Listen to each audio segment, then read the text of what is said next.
Welcome, ladies and gentlemen, to Apex Season 4. We are getting to the business end of the round of 16, and today we are going to lock in 2 more teams into their groups. We have qualifications.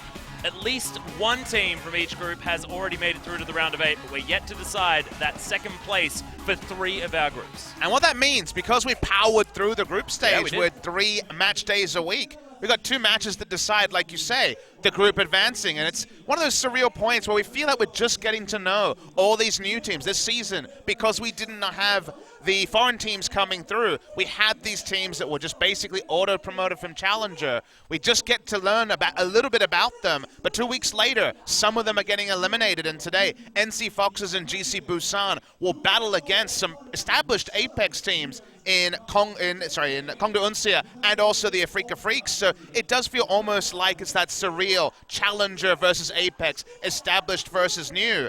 I think for both of us, we're thinking the established will push through, but I'm ready for a surprise. Yeah, I'm certainly ready for a surprise as well, and it could be on the cards, as we are going to check in with those groups. We did mention the fact that one team had been all locked up, and that is going to be X6 and Combox making it out of Group D. Unfortunately, Metabellum not able to get there as their matches are all finished. LW Blue having to forfeit was a little bit unfortunate, and certainly were going to be a favorite in that group, but X6 and Combox, congratulations, made it through to the round of 8. But today it's going to be Group C and Group B that we're going to be checking in on. Kongdo Panthera and LW Red both already advancing through. They have been confirmed. And Afrika Freaks, GC Busan going to be battling it out in Group C. Kongdo Uncia and NC Fox is going to be battling it out of Group B, which will be our first matchup of today. Now, the interesting thing about our Group B matchup, which I want to just touch on quickly first, is the fact that the results from both of these teams have been very similar. The 3-1 for Kongdo Panthera over Kongdo Uncia in one of our debut matches for this season certainly looked in Kongdo Panthera's wheelhouse, and then both series for both of our teams against Flashlux were just gutter stomps, to be honest. So, yeah, with Flashlux really just falling away as a team, and the fact that Panthera haven't played Flashlux, we only really got to see these teams against almost no opposition. So no opposition or impossible opposition. Exactly. So that's why today the rubber hits the road. We get to find out who really has the metal about them. It almost feels like they got to Apex and it's a best of 1. For their best of 5, obviously, in terms of games, but a single match to decide whether they push forward and get to that double elimination round of 8. Second match of the night, GC Busan against the Afrika Freaks. Without Mano this season, they did lose pretty convincingly, both of these teams, to LW Red, who are now, alongside MVP Space, these teams to look at. Yeah. And so the Afrika Freaks, elimination match for them. They will not exit their group as first seed. Yeah, rocketing actually to the top spots in their groups. Of course, it's MVP Space that are the team that are already confirmed for that round of 8 in the group with Runaway, with Lunatic High. We're still yet to figure out what that situation is. Meta Athena are also in that group, but unfortunately already locked out of that round of 8, which is going to be very, very strange. As, my God, that is some impressive artwork. Yeah, the Kongdo Uncia fans with some beautiful artwork. Dance, who you see a sign for on your screen, will be playing today. Also has the best esports beard I have ever seen. There's some great mustaches, but beards, concerned. I agree with you. Yeah. Plenty of Kongdo fans in general on the right side, but there's also fans here for the NC Foxes. The Foxes had that kind of inglorious debut last week where they had no one cheering for them, Atlas. There's people here. We don't know if they're hiding and waiting for the next set, but I hope we do hear a Foxes cheer. I certainly think that they deserve one after that impressive performance against Flashlux. I mean, everyone does tend to have an impressive performance against the old Flashlux, but NC Foxes needed a victory, and they are going to be coming off with some momentum as well, because Kongdo Panthera matches not all that fun for both Uncia and NC Fox. And Dance is definitely getting all the fans. So many fans, man. I like how Decay and Ding, his DPS is there as well at the front of the screen. So cool to see Dance playing again. He was unseated by Luffy, who was playing almost exclusively the Mercy, it felt like, on many different points when I was casting him. I've actually managed to, just with the schedule, follow Uncia all the way through. Had that very impressive Game 1 victory against their sister team. Well, they weren't playing Void in that Game 1. They brought in Void. Then it was very clear that the tier list was Panthera 1, Uncia 2. From there, they beat Flashlux very, very decisively. But like we say, both teams have done that. So you look at the names. You see names like Quartermain, famous for being the rap god from the season 2, a rapping contest. They also have other names that have been around the scene a lot. You're biased towards saying, oh, I know these players. We know what they're capable of. Let's see how they pull off their performance against the Foxes. But the Foxes can show something. I feel like X6 were able to do that with their win over Envy in the second round of 8. Now is the time for the Foxes to show their stripes. Well, we'll see exactly what they are going to be able to do. Of course, bringing over Chungshik from Meta Athena is a fun one, but let's hear from the players first up. 이런 기량만 조금 더 끌어올린다면 운시아전 이기고 8강 갈 수 있는 거거든요. 지난 콩두 판테라전은 결과를 떠나서 재밌게 한 무대인 것 같아요. 불안한 것도 있죠. 저희가 1승 1패다 보니까 이번이 단두대 매치라는 말이 많거든요. 이겨서 보여줘야죠. 저희가 약한 팀은 아니었다는 걸. 정말 대단한 모습을 보여줬습니다. 역시나 점점 더 좋아지고 있다는 거 좀 증명을 해냈습니다. 저희가 이번 리빌딩이 되면서 버블리 코치님이 되게 선수들, 우리들이 다 다른 데에서 왔지만은 이거를 하나로 만들어주는 되게 큰 역할을 많이 해주고 계시거든요. 뭐 콩두 운시아가 2군이다 이런 얘기는 진짜 생각 하나도 안 나요. 그리고 제가 운시아에 있다는 것 자체가 운시아가 1군이라는 소리죠. 콩두 운시아는 다 잘하는데 막상 해보면은 재료가 신선한데 맛이 안 나요. 솔직히 거기에서 뽑힐만 하니까 뽑힌 거예요.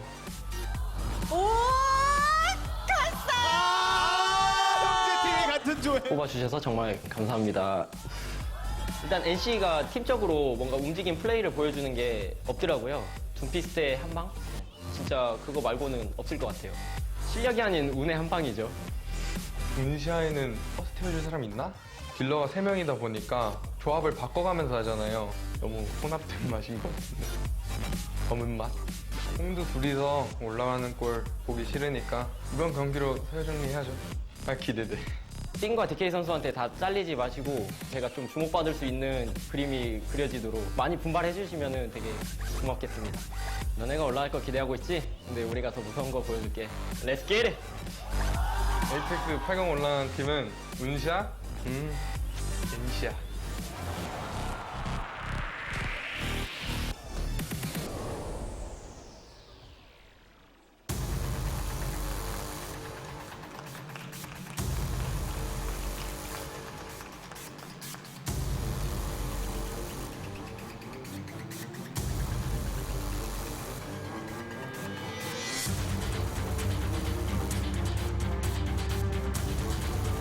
Overwatch Apex Season 4, energized by Hot 6, Round Robin.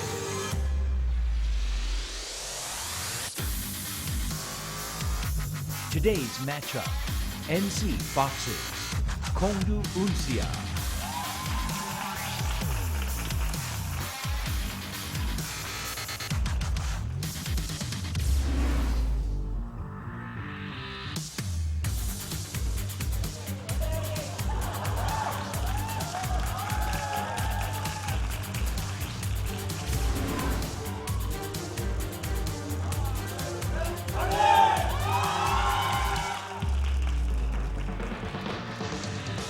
Well, certainly looks like the coordination is in favor of Kongdu Uncia, Papa Smithy, and the questions that they had for the NC Foxes was teamwork. And I feel like we've already started off on a relatively wrong foot for the NC Foxes. You would think at the third time of asking they could get their fighting chant coordinated. They couldn't, but it's all about the Overwatch when we get onto the maps here, starting on Control, of course. They're going to want to start off confidently because if Kongdu Uncia come out fighting in their first map, they are undefeated on Control this season, having beaten their sister team, Panthera, first time out. Uncia go ahead there, then it'll be a tough ask for the NC Foxes, but they were third in Challenger behind specifically LW Red, who were the first seed, and GC Busan, who were the second seed, but they were that very capable team. I think if they lose today to Uncia, Foxes will be disappointed with how the season has gone. Well, you could already hear that Sominsu was pretty confident with the words that he'd chosen up against Kongdu Uncia. Lots of weird eating references, which I didn't quite understand. But you know what was awesome? We got the trash talk back. We did. Finally, we've had time to prepare statements, and it's the time. The moment we get to the business end of the first group stage, that's when you really need to hear the fire from the players. Going over the matches, NC Foxes opened their season with a 3-0 over Flashlocks. But the loss to Kongdu Panthera, look, it wasn't necessarily 3-0 no-hopers like some of the Flash Lux games, but it still was Kongdu Panthera comfortably on top. Yeah, well, Kings Row actually went 3-3 for both teams, managing to get to those overtimes, and Hanamura was the same thing, so definitely not one of those shutouts, because you see the 3-0 and you think, well, that's probably like a Flash Lux 3-0, but it wasn't that situation. It wasn't 4 holds, which is the... Usually when we're like, okay, if there's 4 holds, you think there's usually something pretty significantly wrong. I would say that Uncia had a pretty good showing against Panthera, but the moment that we saw Void come into the lineup, like I said earlier, it did become the full power of Uncia, but we'll focus on the lineup here for the Foxes. You guys will be interested to know that previously the control-only DPS player Sarsin will not be starting. We'll famously talking lots of compliments about Sarsin, having him promptly subbed out after Control. He will not start on Control, so maybe we will finally see the fated return, or at least emergence, of Sarsin on a map type that isn't Control. Yeah, because it is likely that we'll still have some sort of sub for the NC Foxes, but I'm excited about it. I mean, he played Farah Genji almost exclusively in his first couple of Controls that he played so far in Season 4, and we'll see what Aquino's going to be able to bring instead, because his debut onto Control is going to start here. About to find out what our first map is going to be, and I could imagine that Uncia fans probably looking for something a little bit more Farah-centric, because Ding has been playing that champion to great effect in especially the Control maps that he's been able to play on. I think Uncia fans just want to see more of Kongdu Uncia. The series against Flash Lux was oh so short 1 week ago on Friday, so this should be a lot more competitive than that series was, so confirming their results. Lineup here for Uncia does change again. So Luffy was not playing in their first series. Dance was preferred. And then Luffy played in their series against Flash Lux. Was largely on the mercy for that series. Will not be starting for Kongdu Uncia today. So Luffy, the player who of course played for Kongdu Panther in the grand final against Lunti Kai, what, a month and a half ago? Yeah, is was going to be flexing some sweet picks as well, you know. This guy was a pivotal player He was their series. resident Reaper in that particular series. He will be sitting on the bench. It will be Dance playing again. Both of them focusing on the Ana Zen secondary healer role. Otherwise, it's who you know and love. Damon, once again, will be sitting on the bench. Yeah, I'm interested to see what this series is going to bring us, because Kongdu Uncia is a team that have gone through a heck of a lot of changes, picking up players from pretty much all over Korean Overwatch. So excited to see now up against NC Foxes, it's sort of a little bit more of a wild card. Instead of like, you're definitely going to lose, you're definitely going to win. This is a question mark and a place for them to prove themselves. I think it was a good question that Sominsu in the Trash Talk raised was, who is the bus driver? Who is the carry? Is basically what that question means. And it's very interesting to find that out, because there's a lot of people you're familiar with on the lineup of Uncia, but no one you would say is the superstar of the lineup. Yeah, that's true. And I mean, my eyes are drawn to Changshik, but it's going to be Nepal that we're going to be starting off at, so not necessarily the Farah-centric control option that things like Ilios certainly can be. So maybe not going to be seeing the Ding Farah this time, but his Doomfist has also been something that they've been relying on, and Decay's been playing some fantastic Overwatch recently as well. And look, the Doomfist meta is well and truly upon us. We'll see if the Doomfist battle decides it, because that's kind of been what has been the case in previous matches. We had that epic Runaway versus Lunatic High series not go as it was scripted. We were hoping for 5 maps, only ended up being the quick 3-0. I'm hoping we get some epic Overwatch today, learn a bit more about the meta. It has to settle soon, because we're almost in the round of 8. Yeah, learn a little bit more about the meta and about the NC Foxes and Kongdu Uncia. This is the first time that we're really going to get something that can swing, that there is a bit of a pendulum here for both of these teams potentially, and we are going to finally learn about what Group B has in store for our next team that is going to be promoted through to that round of 8. I mean, it's all decided in this series, Atlas. We will find out in under 5 maps. Will it be NC Foxes or Kongdu Uncia to join Panthera in the next round? Exactly right, so let's do it. Let's hop into map number 1, ladies and gentlemen, and get this underway.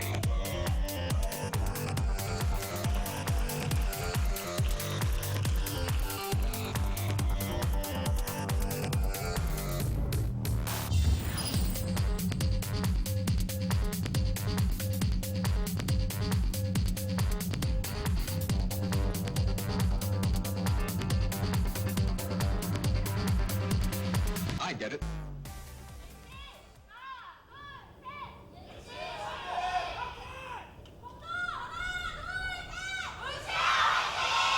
Oh, Kongdu fans out in force, but I loved the fact that NC Fox's fans decided to stagger their cheers. An A for effort for the fans. They already did better than the players when it came to the pre-game, so shout out. Spell, Papa Smith. That's true. I'm learning still. It's a vowel, right? I'll buy a vowel. I'll work it out later. All right, fantastic. Foxes versus Uncia. Nepal to open up. We'll be seeing definitely some Doomfist going. It is Doomfist battle, and Ding is actually going to be the one on Doomfist for Uncia. Yeah, Ding has been sort of their resident Doomfist player. Especially when it's not a Pharah-centric map. Yep, very, very true. Decay stepping off his Tracer, which was very, very impressive, but his hit scan has just been good in general. Akino is going to be the Doomfist this time around. We've seen Sominsu be the main Doomfist player, but they do have flexible Tracers on this squad. We're not seeing the McCree Doomfist that I think may in fact be where the meta settles. Not Tracer and Soldier anymore, of course. There's the charge onto Winston, doesn't take him down. Still no opening frag for this map. Yeah, we do have the mech taking a lot of damage on the side of NC Foxes, and Oh, okay. there goes Akino, unable to get the kills, and Uncia have now just unloaded. This should be a pretty easy first cap for this team. Couple back, but it's just not enough to try and get onto that point, so we are going to have it started off on the side of Uncia, but we expected this. This is a team that is pretty comfortable on control. I think in general what we saw from them is the coordination was a bit higher than we're seeing from Fox. They were playing front to back, i.e. they were focusing down the front line wherever possible, whereas Sominsu was in the back line looking for a pick. At the same time, the charges were working out. There's another charge coming through from Ding, and they're casually sitting on 2 support ultimates. And hell, throw in a sound barrel. Yeah, really cute positioning from Ding to start that one off as well. Haven't seen that on this map just yet, as they were coming up the right and he was waiting in the wings. Sominsu's able to get a kill back, but this is just a whitewash for Kongdu Uncia once again on the defense. And if you started off with a pick like that on the side of Kongdu Uncia, it's just going to work out. They even have the Meteor Strike available. Ding's gonna be able to create some havoc this time around. They only had to use 2 ults there, 1 DPS, 1 support, and they will have their fellow 222 friends with ultimates, Ding and Dance, if they need them. So looking comfortable for Uncia, but you never know with Doomfist. The one-shot's always possible. Yeah. Meteor Strike is going to come in from Akino, though. He's looking for the backline, but Doesn't get caught him in. Doesn't find the damage because there's a Transcendence there utilized from Uncia, so they at least get that one. Bye. But see you later, Akino. He just travels off the edge for a bit of fun. Kongdu Uncia picking up all the kills there as well, so understandable that he'd try and vacate the premises. Doesn't want to get staggered or anything like that. So up to about 70% here for Kongdu Uncia. It feels like another day in the office, Papa Smithy, so far for Kongdu. I mean, so clean. The ult economy wonderful from Uncia, whereas the Foxes are kind of throwing whatever they have out every fight, hoping to trade up. No trade up so far. Ding has to ult, though. Very low in health. Might just disengage. He's feeling powerful, though. He's going to go in. Yeah, actually opts in for this one as he just uppercuts his way out. Good rocket punch to help with that distance being covered. And that is going to buy enough space for Kongdu Uncia to get their first pick. Sominsu, though, is going to turn this one around. Decay popping that tack visor, looking for the targets. There goes ulting, so he's not getting any picks here. Second attack visor of the series. It might be enough here, though, for Foxes. They chased away the Soldier, and they're getting some exit frags as well. Yeah, Sominsu able to chase them down. Nicely done. They do get to 99% on the side of Uncia, though. It's not often we see the 99 to zeros, and it will take just one flip after a one fight, and you feel that Uncia should be able to take this one back. However, now it's up to NC Foxes. Can they establish a chokehold here? Close this one out. With Doomfist, eco pushes aren't as necessary because you can get those one-hit kills. But speaking of one-hit kills, Dan's already dead. Yeah, and Akino's going to jump in for another one as well. Changshik's going to fall down, and Sominsu cleaning up. It's a triple here for the Doomfist. And Akino just looks like he didn't take any damage there at all. Just hanging out invincible, punching people to death. And we're still in the same balance patch we were when we opened the season, guys. So I know there's been a couple since then, but no Doomfist adjustments, no other adjustments. Certainly not the live patch that admittedly Challenges, Apex Challenges was played on yesterday. We're still on the Tawny realm. It is still going to be the old patch. So full power Doomfist is a frightening thing. He certainly is. Ding actually trying to find some of that advantage there as well. He was almost booped off, but is going to survive for the moment. Sound barrier comes in from Uncia. They really want to try and get some work done. So far, they've just taken away some of the health bars from NC Foxes and at least got the mech on the side of the Diva. They got the mech and they got Primal Rage as well. This should be the moment for Uncia. We'll see whether they can keep them off this point and get themselves onto it as well, because it's already up to about 70%. NC Fox is actually trying to stay in here, but Ding throws out the Meteor Strike just to claim the point. Akino's going to get one in the back, though, and he might actually have saved the NC Foxes here by picking up a couple of these kills. Make that 3 as Dance is going to fall down. NC Foxes, nice play on the defense, and Uncia are running out of time. Yeah, the spot ultimate's not available or not used when they wanted to by the time they wanted to contest the point. And now you see the swaps. Decade's going to jump onto the Tracer to try to force something. Won't be getting another tack visor this game. 96%. They're going to have to tag it in a moment. And already, the D.Va's dead. Yep, D.Va just coming in and dying for free, unfortunately. I know it sounds a little bit ironic, but in they go, Uncia with a man disadvantage, and make that even more. The whole front line has been brutalized. This should be the cap for NC Foxes if they can hold on. They got the Transcendence, that's still something. No ults for Foxes. Yeah, they do lose Aquino, though. This could be a big problem as Ding now sort of free to go nuts on this point. Self-destruct comes in. They do manage to get back in the mech to the NC Foxes, so Rhea able to get some work done. Sominsu getting picks on the back end, but we're still into overtime. And Pumple just trying to smack people away. What a main with the sound barrier. They got Chungshik back on the point, but the health bars are going down. We're still pretty close, but it feels like the Foxes are trading up so far.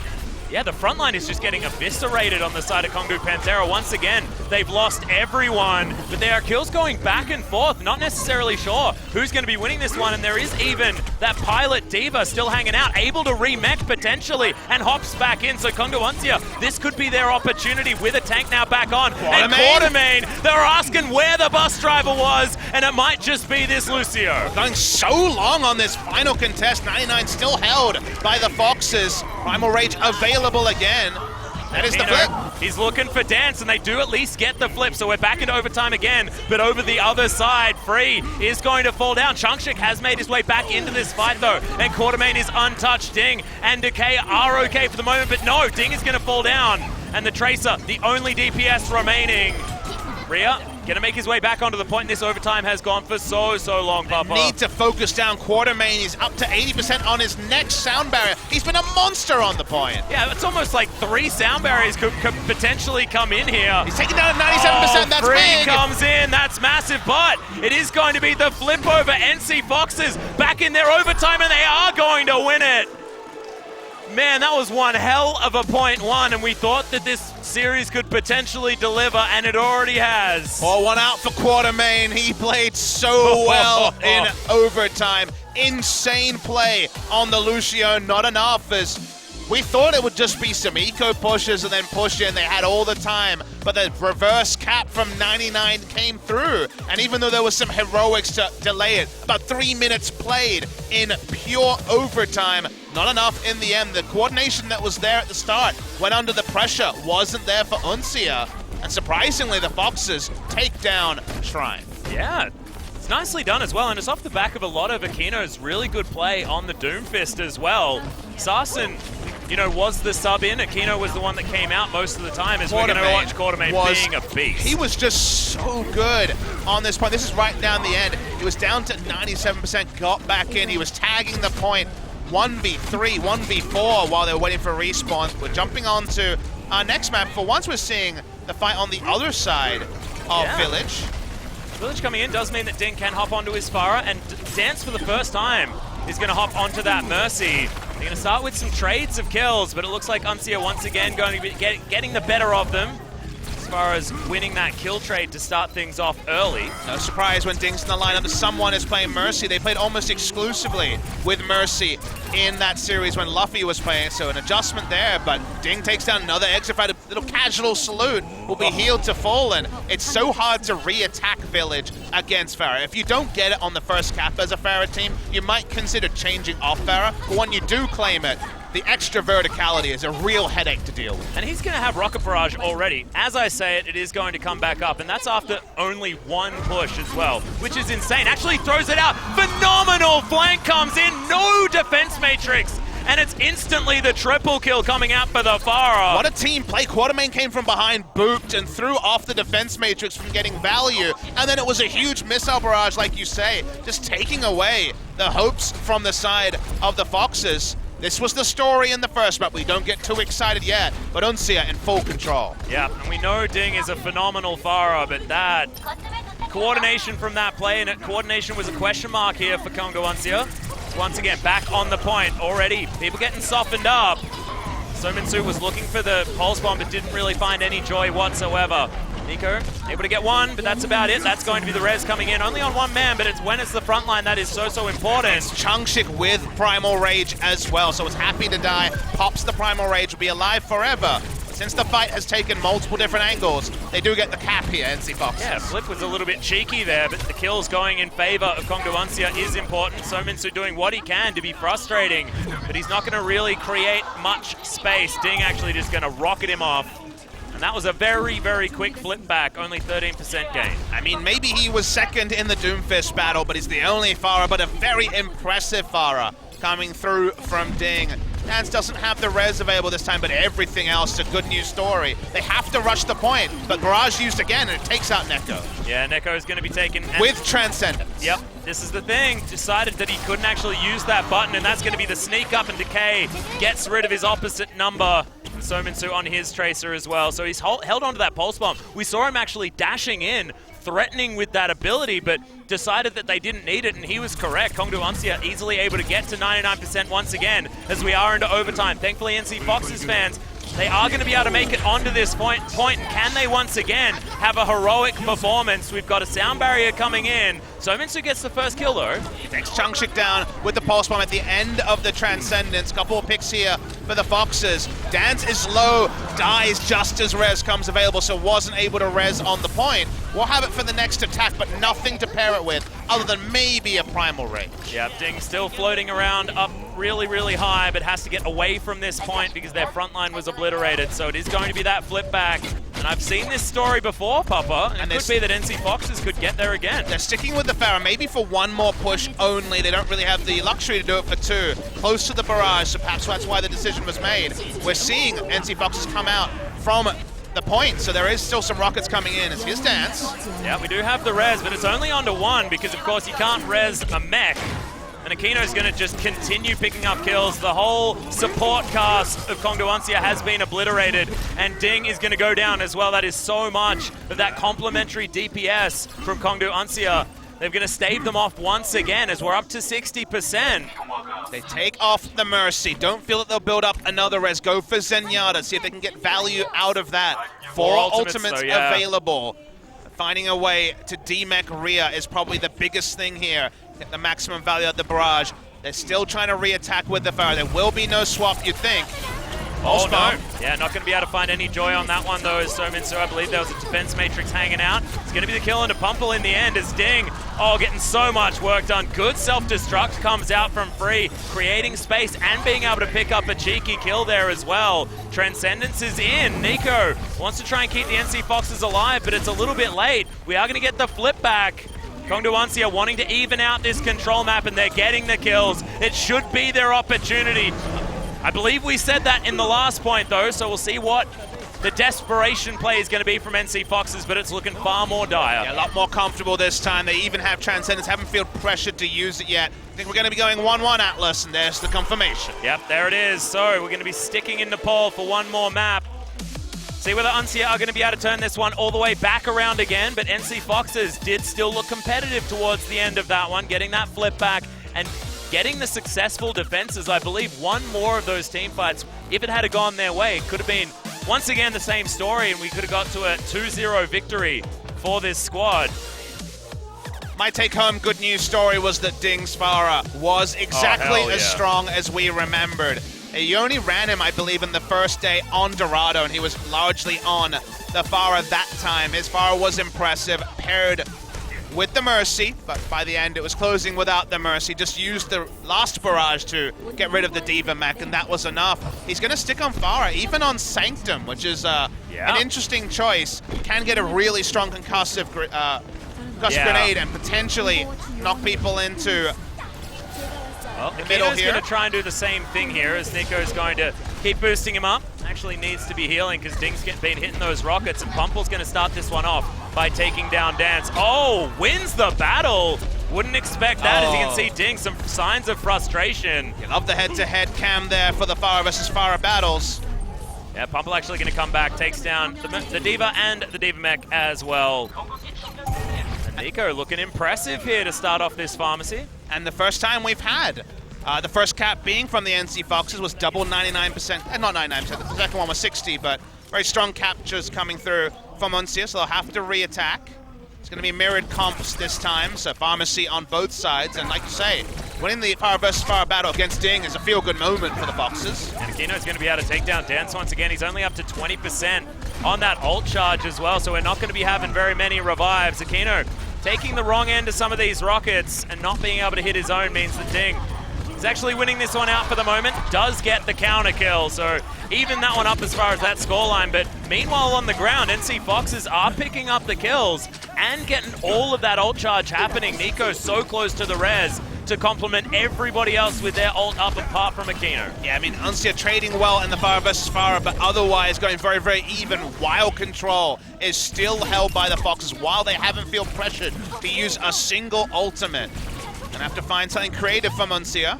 Yeah, Decay actually tried to find a pulse bomb but couldn't, and that's going to be 2 kills coming in right now. And NC Foxes, they only need to get picks like this to try and win out. You can see Free, he had to just jump off the edge. Yeah, Dance dying first, 3 fights in a row is just not really acceptable, unfortunately. Running Sanctum with the Pharmacy is tricky, and it was Luffy that was on the Mercy duty last time out, but so far not working out for Uncia. They only really have one more attack, and still a big ult bank available for the Foxes.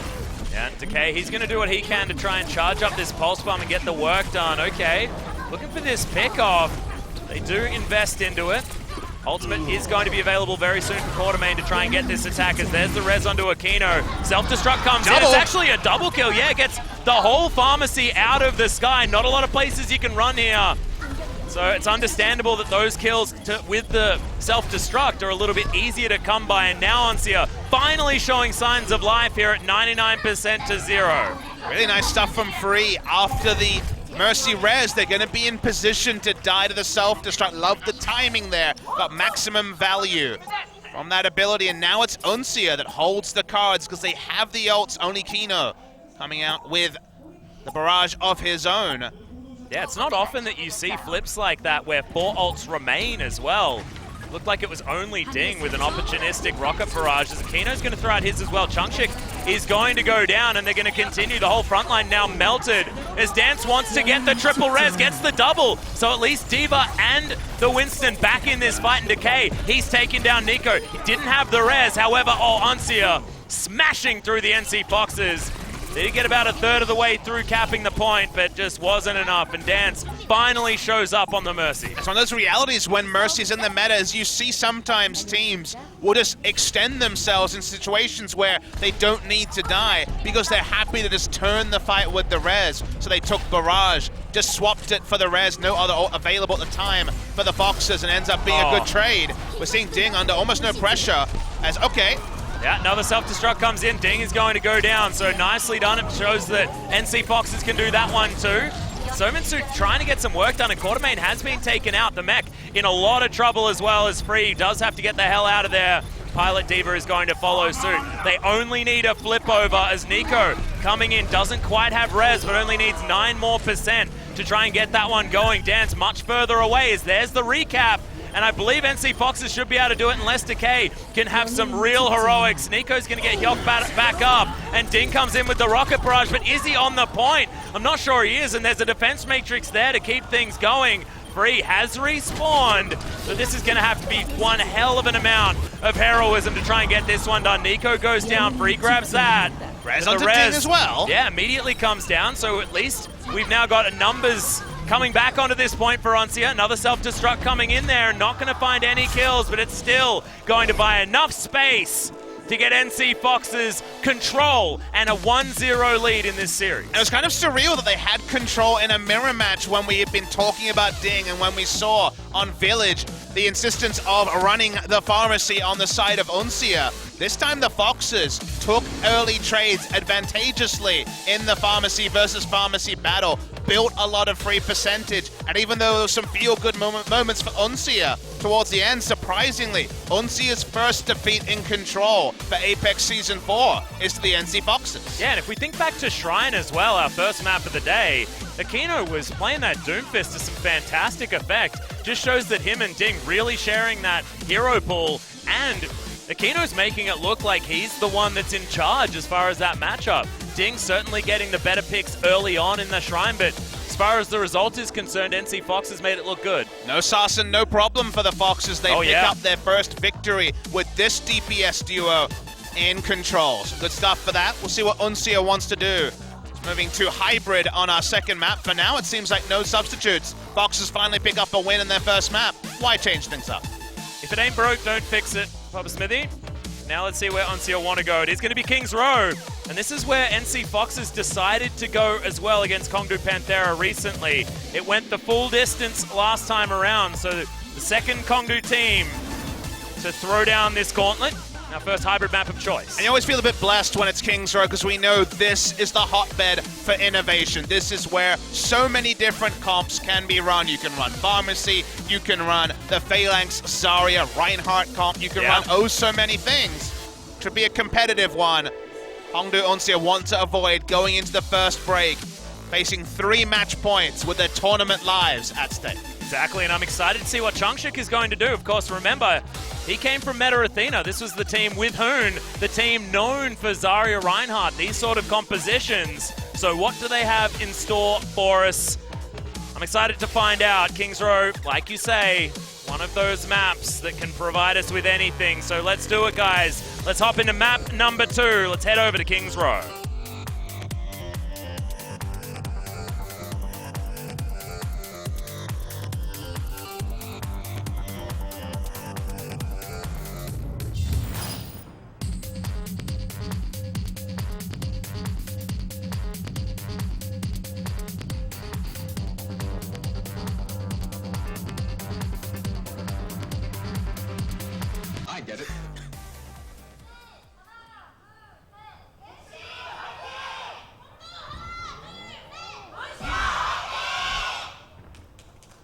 Well, shows that the Uncia fans still desperate to try and even this series out, but NC Foxes, the team coming up from challenges, wanting to continue and ride this momentum. Of course, everyone very comfortable on the old King's Row, but do Uncia have a change up for us? Not sure whether the Junkrat will come in, as I've been baited before. We haven't been blessed with the Junkrat that Team Korea was loving to play in the World Cup qualifiers, so yeah. I miss you, no Flower this season, sadly, so he was the man most likely to play. Sadly, that means that already we don't have multiple members of the Team Korea team playing in Apex, with Lunatic High being announced as Team Seoul. Seems likely that next season when we get to that, that will also be the case. See what Uncia wants to open up with. I imagine Quartermain will probably switch back to the Lucio. Would definitely be the Pharah being run here. Won't be the Pharmacy, just the solo Pharah from Ding. This is what they ended up with on Village by the fact that we saw the changeover from Dance. Yep. And Ding just going to be scouting this one out, seeing what he can find up in the sky. Not a whole lot of range available for the NC Foxes as they're running that Tracer Doomfist composition, which can get abused by this aerial damage. And already Dance is going to take down Aquino. That is bad news for the NC Foxes. Coordination is so much more important on these payload maps than it might be on Control. You sometimes see the reverse sweeps after a Control victory, and this has been a clean attack for Uncia. Yeah, even Quartermain being able to pop off.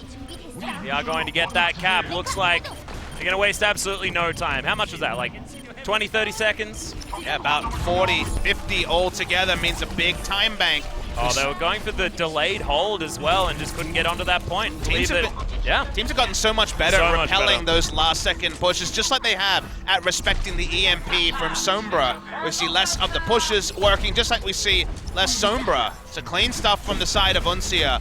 When you open fire, it's very similar to opening the Widowmaker. People already order pull back and give you some extra meterage. And speaking of extra meterage, we're seeing a pretty aggressive contest from the Foxes. Yeah, Dan's actually getting a whole lot of revenge here. He was the one getting picked off on Control a lot of the time, but Aquino has had orbs thrown at his face that he couldn't repel many, many times as Decay gets into the backline, and Nico, he's going to get a taste of the medicine that I was talking about just then, and the whole support cast taken out.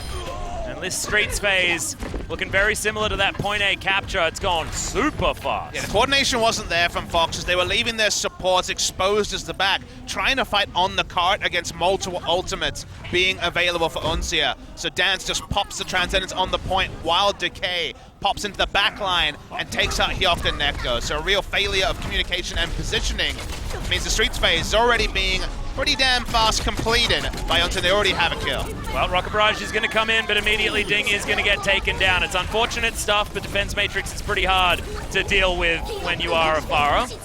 Decay takes down Nico again, though, and Decay, he's going to be the star of the show this time around.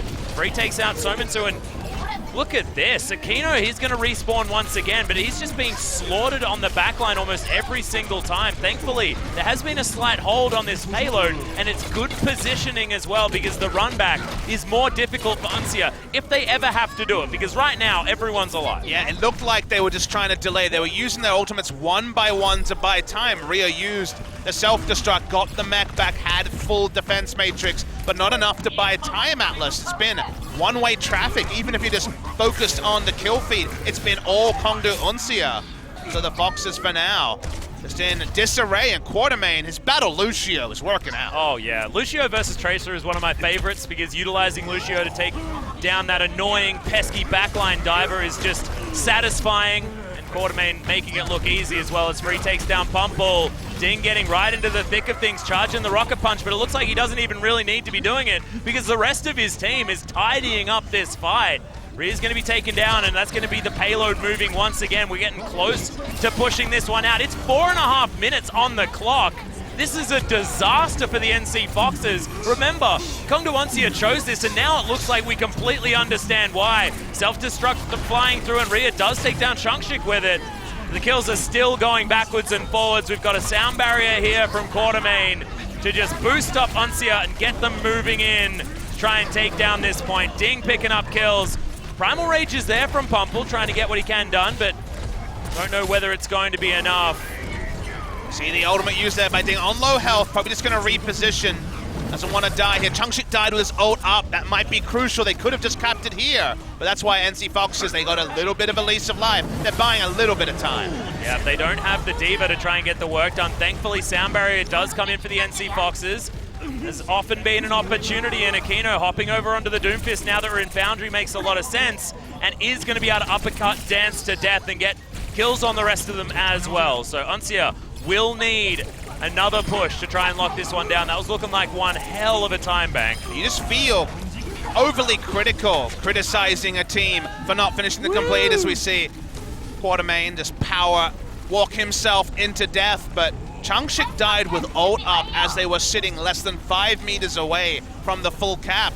It might have been close to a perfect round if he had blown the Primal Rage, and they would have had a 4-minute-ish time bank. Now the rollback comes in. Now they don't have either the support ultimates or even an ult lead in the DPS. And this might actually be a more competitive time bank than perhaps would have been for the NC Foxes, because there's no guarantee they get the push here, Uncia. Yeah, you got to make sure you watch out for the picks, but it is going to be Aquino, the first one to go down, and Ding is starting to clean up. So much of the DPS now lost on the side of NC Foxes. There is a Transcendence, but that is so late from Nico. Really unfortunate timing there as he's just going to run around and not really actually find anything at all. Transcendence to answer here, but everyone was alive on Uncia. Somitsu does actually, get some work done, and Dance falls off the edge. Rocket punched into death. Signs of life coming in, 0.9 meters. And they're going to hold it off once again. And really impressive hold. Just as he got his ult up was when the map could have been finished by Uncia. He got booped off, did Neko. So it was in the backline, then the enemy Zenyatta was booped off as well. But back on the point with the time he bought, they were able to take some good trades. Dance's trade has moved on to the Ana for a bit of ranged healing. But still, no guarantees about Kongdo Uncia. Yeah, looking like they're trying to move a little bit more slowly here. Get sticky onto that point. A self-destruct is going to start things off, but they're going to be traded. Each one going to grab a kill, but it's Dance that falls down on the side of Uncia. And honestly, if they lose anyone, it is a disaster. Nico's going to go down. Pulse Bomb comes in, gets the stick onto the mech as Decay just trying to get rid of that front line and is making it look pretty good. Okay, Meteor Strike came in, not going to find too much joy, but the Rocket Punch is there to deal with the Diva. Another Pulse Bomb, and Sominsu once again being the hero here as he comes back alive. Aquino as well with the Rocket Punch onto Quartermain. Make that a double kill as Chungshik's going to go down. And Dance back a little bit late and is just going to be evacuated. As Pumple is going to just zap him away and back into that Death Chamber to rethink what they're going to do on the side of Uncia. I mean, to call this a heroic defense would be underselling an Atlas. Consider the payload almost never stopped on the way to the Foundry, but here on the Foundry, after Neko's heroics last time with the Transcendence, he has another one available. Uncia tried to start off the tempo high with the self-destruct, didn't work, and actually an interrupt there by the enemy Doomfist. Yeah, not going to get that Rocket Punch off and was looking for the Zenyatta. Just pulls out. Yep. That is going to be at least the Transcendence gained for that flanking play, but Chungshik already dead once again, and Dance wanted to be boosting up that Winston. They're not going to have that opportunity. There's 20 seconds to go, and NC Foxes are wiping the floor with Uncia once again. This run back is huge. And Sominsu has been so clutch with the Pulse Bombs and the Tracer play. All he needed was time to get in the back line, catching Ding a couple of times on the Doomfist, even when he was close to 100% last time. And now we're in overtime, 4.5 minutes into the Foundry. Yep, and we are going to have that mech destroyed. Rhea's going to be the one that takes that one down, and Ding, he jumps in, and he's going to be dead immediately. Decay finds one onto Nico, but is that going to be enough? I'm not entirely sure. Overtime is now here. See the ultimate thrown up self-destructor zone, gets Ana. Yeah, Dance down once again. Quartermain, it's going to have to be one hell of a hero if they want to cap this one off, because they have to push it all the way back, and it's meters upon meters. They still need to get down the ramp. Kino's jumped onto the Bastion to help the defense because they're not on the point yet, won't be able to contest, but will pump out the damage. Yeah, fantastic placement as well as Aquino. Just not a whole lot of danger coming in here. Yeah, thankfully the self-destruct is going to get him off that position as Kongu Uncia, they're the ones that grab the kills, and that may have actually been the disaster. Remember, this is overtime. These respawns are coming in a little bit more slowly now, and finally the point is capped. But from about a 4-minute time bank to overtime for Kongu Uncia. Yeah, definitely a success from the perspective of the Foxes, holding it for that long, removing the chance for another push on the side of Uncia. But you also have to question whether it was necessary to go as creative with the Bastion. You understand it's been used situationally on the last point of King's Row, but you guarantee that you won't be able to contest the payload. Tracer bought enough time with the recall that there was no big damage coming out from the Bastion. Like you say, overtime hits, the spawn timers are longer. They finally get the completion, but it's not one that Kongu Uncia will smile about. Yeah, I don't know what you're talking about, Papa Smithy, because in my experience, Bastion on King's Row is used on attack, not on defense. One fact, sending his regards. But yes, it just didn't necessarily work at all. The NC Foxes, however, definitely a valiant effort to hold them off for that long. And now we'll see whether they can play as aggressively as Kongu Uncia were. And what Uncia is going to do as far as their defensive composition. Looks like Dance is happy to stick with this Ana. It's not a map where on point A, it's very happy to run Ana, point A and point C. Just fine on the streets phase, hard to get value because sight lines get a bit creative on King's Row, but Dance for now just battling up. Expect the team to just pull back and respect the chance of an opening from, say for example, the Pharah coming through once again from Kino, or potentially a Widowmaker, even though they don't have a big Widowmaker player like Recry, for example, in our second set. Yeah. Watermain just having a little chat with the enemy team. Well, Hyok, we'll see whether he's going to move over to the Lucio after this. Probably should. As we will then have completely mirrored compositions on both defense and attack. Something that you often see is actually Nico's going to switch back off the Ana. So we're going to have Zenyatta instead of Ana. So thankfully a little bit of change here in the compositions for both of these teams. It's all about the opening Doomfist trade, usually I find. Yeah. And specifically the defensive Doomfist can just go too aggressive for a pick and die first, and that's usually bad. Yeah, Kino actually looking for something, not actually finding much joy though, as Sominsu's going to be the one to capitalize first off, as the mech is going to be taken out as well as Chungshik in the front line. Just seeming like butter so far, especially towards the end of their attacking run on the side of Uncia. Some over-aggressive dives coming in from Chungshik and Free has led to some misplays. Kongdu Uncia so far. They are battling back on the point earlier than we saw from the Foxes because of how the initial trades went. They went for aggressive defense. Didn't go fantastic for them, but still no capture yet for the Foxes. And Aquino with a bit of a suicide mission to try and take down Dance. Not sure whether that's going to be worth it as Decay's now cleaning up the backline in a heck of a lot of trouble. Pulse Bomb not going to find any joy, and he does get taken out by Sominsu, who gets the mech as well. Pumple with the Primal Rage, doing a decent job trying to get them away from this point. It's going to be Ding just unceremoniously destroyed. So NC Foxes with the attack, not necessarily quite as strong as the first cap for Uncia, but still nothing to scoff at. Now the Streets phase to start this one off, and we'll see where Kongdu Uncia actually go to try and stop this card, whether they do, as Aquino is going to say that I'm going to try and respawn. That's going to be my tactic. Not sure whether that's the best one. The fine-tooth comb will definitely be on the Foxes when we get to point C, if we get to point C. It was a decent push, about 30 seconds slower than what Uncia provided. See what Uncia's defensive plan is. Well, it's boosted Winston to start, but Changshik's super low. Yeah, and he just gets obliterated. That was so much DPS coming out of the NC Foxes. Probably not actually ready for that. Sting's also going to be taken out. So another opportunity for Kongdu Uncia, but this is not exactly the part of the Streets phase that you really want to be aggressively defending. It's kind of the start at the end. It's the middle phase. It's usually uncontested, so hoped for something special at the start, didn't find it. We're making adjustments in lineup just yet. No, not going to be a nano boost available this time. All right, there's a sound barrier blown by the Foxes. Yeah. Now one to answer as well, as Quartermain's going to come in with his, but once again the front line just getting wiped out. It's going to be NC Foxes with the opening salvo of kills, and Aquino now free just to bash people around. Quartermain's going to be taken out by him as well, and he's having a field day, picking up kills left, right, and center. Pumpo helping out as he jumps into the backline and gets rid of Dance. This is going to be a pretty easy point B capture, so I've seen this story before, and we've got 5 minutes once again.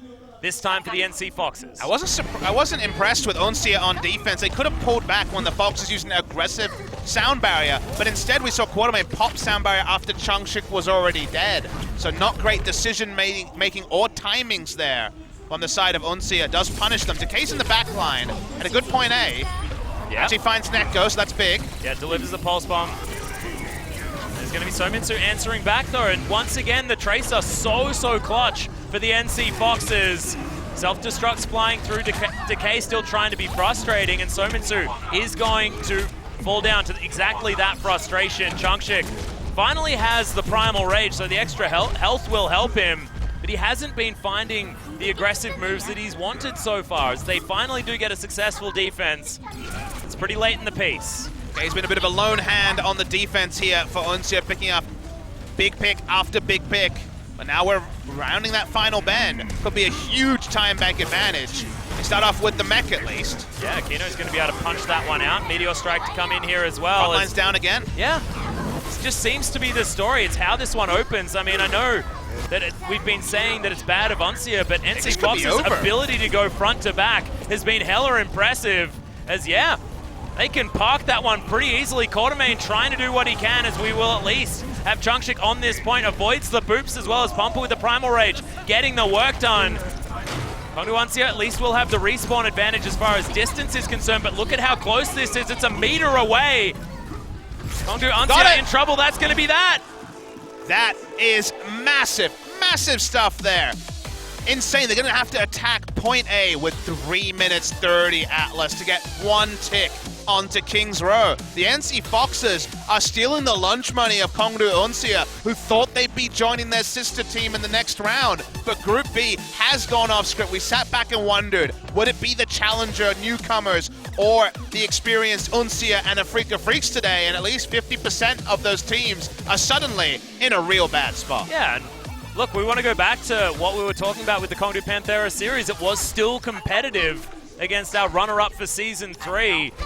Needs to be revisited here because NC Fox is showing that Kongdu Uncia are not their sister team as of yet, even though they have augmented their lineup with, you know, Free from LW Red. We've got another WNV player in Ding making his way in and having a fantastic performance on things like the Pharah. Changshik was honestly the linchpin of Meta Athena, and that team looks like a shadow of its former self now without him. But consider what we're saying, though, and what you're saying right now in particular. You're talking about good players on other teams coming in as a 6-man roster, or an 8-man roster, we should say, with Luffy and Damon on the bench. There's no guarantee that if you add 6 great ingredients, you get a great result, you get a great meal. And so far, the coordination between the supports and the DPS, the supports and the tank line especially, has been pretty off, Atlas. yeah, Free and Changshik have just been throwing themselves unrelentingly at NC Foxes. It's been unfortunate as Aquino. He's going to jump his way through, doesn't find the rocket punch though for that sick 1-punch damage. Oh, good sleep on the back end, and that is going to spell the end of Sominsu, and Kongdu Uncia on the defense. Doing a great job so far. They need to keep this up for 3 minutes though. It's super, super hard. This is the way you start it, most certainly. However, your options are so limited when you only have 1 tick to defend. If you lose 1 player, you can't pull back Atlas because you don't have the ability to wait for respawn, send your Lucio back and speed boost him back to the points. They will continue to have to fight on the point. That's why you see D.Va is in pilot form for the side of Uncia, because there's no rollbacks. You need to keep as strong as possible on the point, and there's going to be another attack right now. Does at least remech though, so that is huge for Kongdu Uncia. They finally get that front line back into order, but Sominsu is going to get rid of Dan. Sting's going to go down at the same time, and it means that NC Foxes with a 1 versus the 3 kills that they're able to pick up onto Uncia, and this is only a matter of time. That first tick has got to be close as it's starting to tick up now. Quartermain. Match point is on the line here for NC Foxes, and they are sitting on this point. They are so close, and here it is. 2-0 the advantage as we move to assault for the NC Foxes. I wasn't expecting to say that for our opening series of the night. And the Kongdu fans who've had so much to celebrate in the past season and a half are silent, Atlas. That was NC Foxes celebrating a little bit early. You should know it is only just a 2-0. Reverse sweeps in esports are kind of the thing. They're in vogue across multiple esports in recent days. So a little bit of early celebrations, but they should feel good about themselves. It was a really, really impressive attacking phase where Point C, where they frustrated on defense Uncia for 4+ minutes. That was pretty amazing. Their attacking phase was good as well. And now suddenly, Uncia, it's not just about losing to the NC Foxes, it's about being eliminated after group stages 2 seasons in a row. And it could happen just shortly after the break. Yeah, we are going to have a short break, but yeah, tactical pause is something that they probably want to utilize. And is it going to be time for a sub? Something like that. There could be some opportunities here for them to reset themselves, because they need to go full Lunatic High. We know that they love getting the reverse sweeps happening. They opened the season with it in Season 3. And now wanting to try and fight their way back in for that 2nd spot in their group. Man, this is not what I was expecting from this series. It was impressive stuff, Papa. You said there might be 3 zeros. This was not the 3-0 you were thinking of. Yeah, certainly wasn't, but we are going to be having that break. We'll see whether there's going to be a player change or a tactical pause or something like that for Kongdu Uncia afterwards when we come back, and see whether it is going to be the closeout for the NC Foxes to try and put the last nail in this Kongdu Uncia coffin and make sure it's not a Kongdu making their way out of this group. We'll see you after the break.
에너지가 필요한 순간 핫식스와 함께 핫하게 즐겨라. 올여름 가장 핫한 리그 오버워치 핫식스 에이펙스.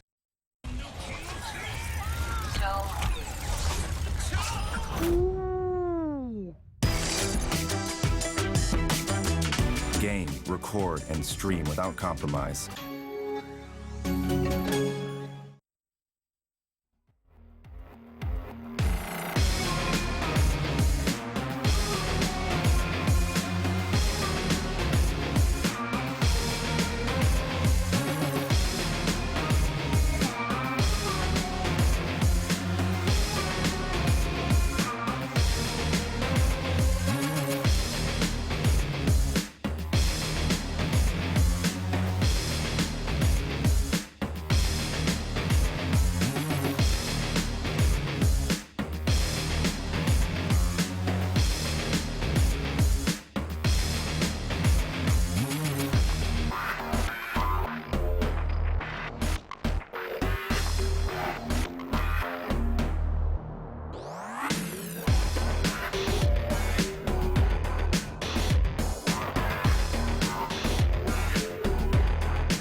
Welcome back, ladies and gentlemen, to Apex Season 4. And if you're just tuning in, no, that is not a typo. It is indeed NC Foxes with a 2-0 lead over Kongdo Uncia, moving in with match point to our assault map of Kongdo Uncia's choosing, which is not what I was expecting to be saying right about now. Yeah, 3-0 to NC Foxes. With what we had seen, we did not have the information to be able to make an educated guess like this. The Foxes were not the most dominant team in challenges. That was all about the side of LW Red, who have vindicated that expectation in their group as well. But looking over here, big issue so far with Uncia has been coordination. The kind of the point I was making was they have some very good players, even some individual moments from Quartermain especially, but Ding also on the Pharah. But when you actually take it as a whole picture, it just wasn't working in unison. They still have experience on the bench. Luffy, a finalist just a month and a half ago. Damon as well, who's had some good moments in Apex. They're not using them, though, as far as we can see. If they go out in 3 maps, it's going to be with the first 6 players. The thing that's the problem for me that I'm seeing, Papa, is that the issue for Kongdo Uncia is their front line. It's Free and Chungshik not necessarily being coordinated with the rest of the team, and they're going to have to be. We're going to be moving to Hanamura, which is the decision from Kongdo Uncia. But they're against an NC Foxes lineup with a full head of steam, and they just went the full distance on Hanamura against Kongdo Panthera in their recent matchup, and they looked strong in that one as well, only just losing out. They managed to cap the second point in that tiebreak as well. It got very, very close as that one tick did come in for Panthera on the second point of Hanamura in the tiebreak. If the reverse sweep is going to happen, Hanamura has to be the site of it. Great attack at the start for Uncia, petered away in the Foundry. Now they find themselves backs against the walls. Remember, guys, it's elimination match for Group B, and it's 2-0 already for the Foxes.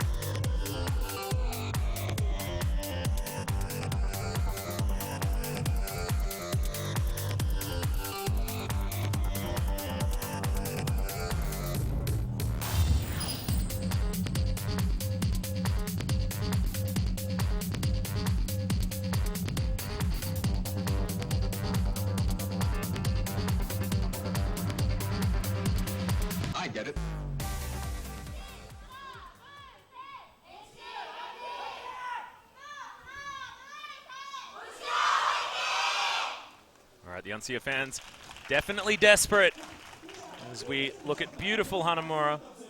Probably my favorite map aesthetically, Papa Smitty. You're a Cherry Blossom man. I am a Cherry Blossom You enjoy fan. some Japanese music, which is 99% about cherry blossoms from what I've learned.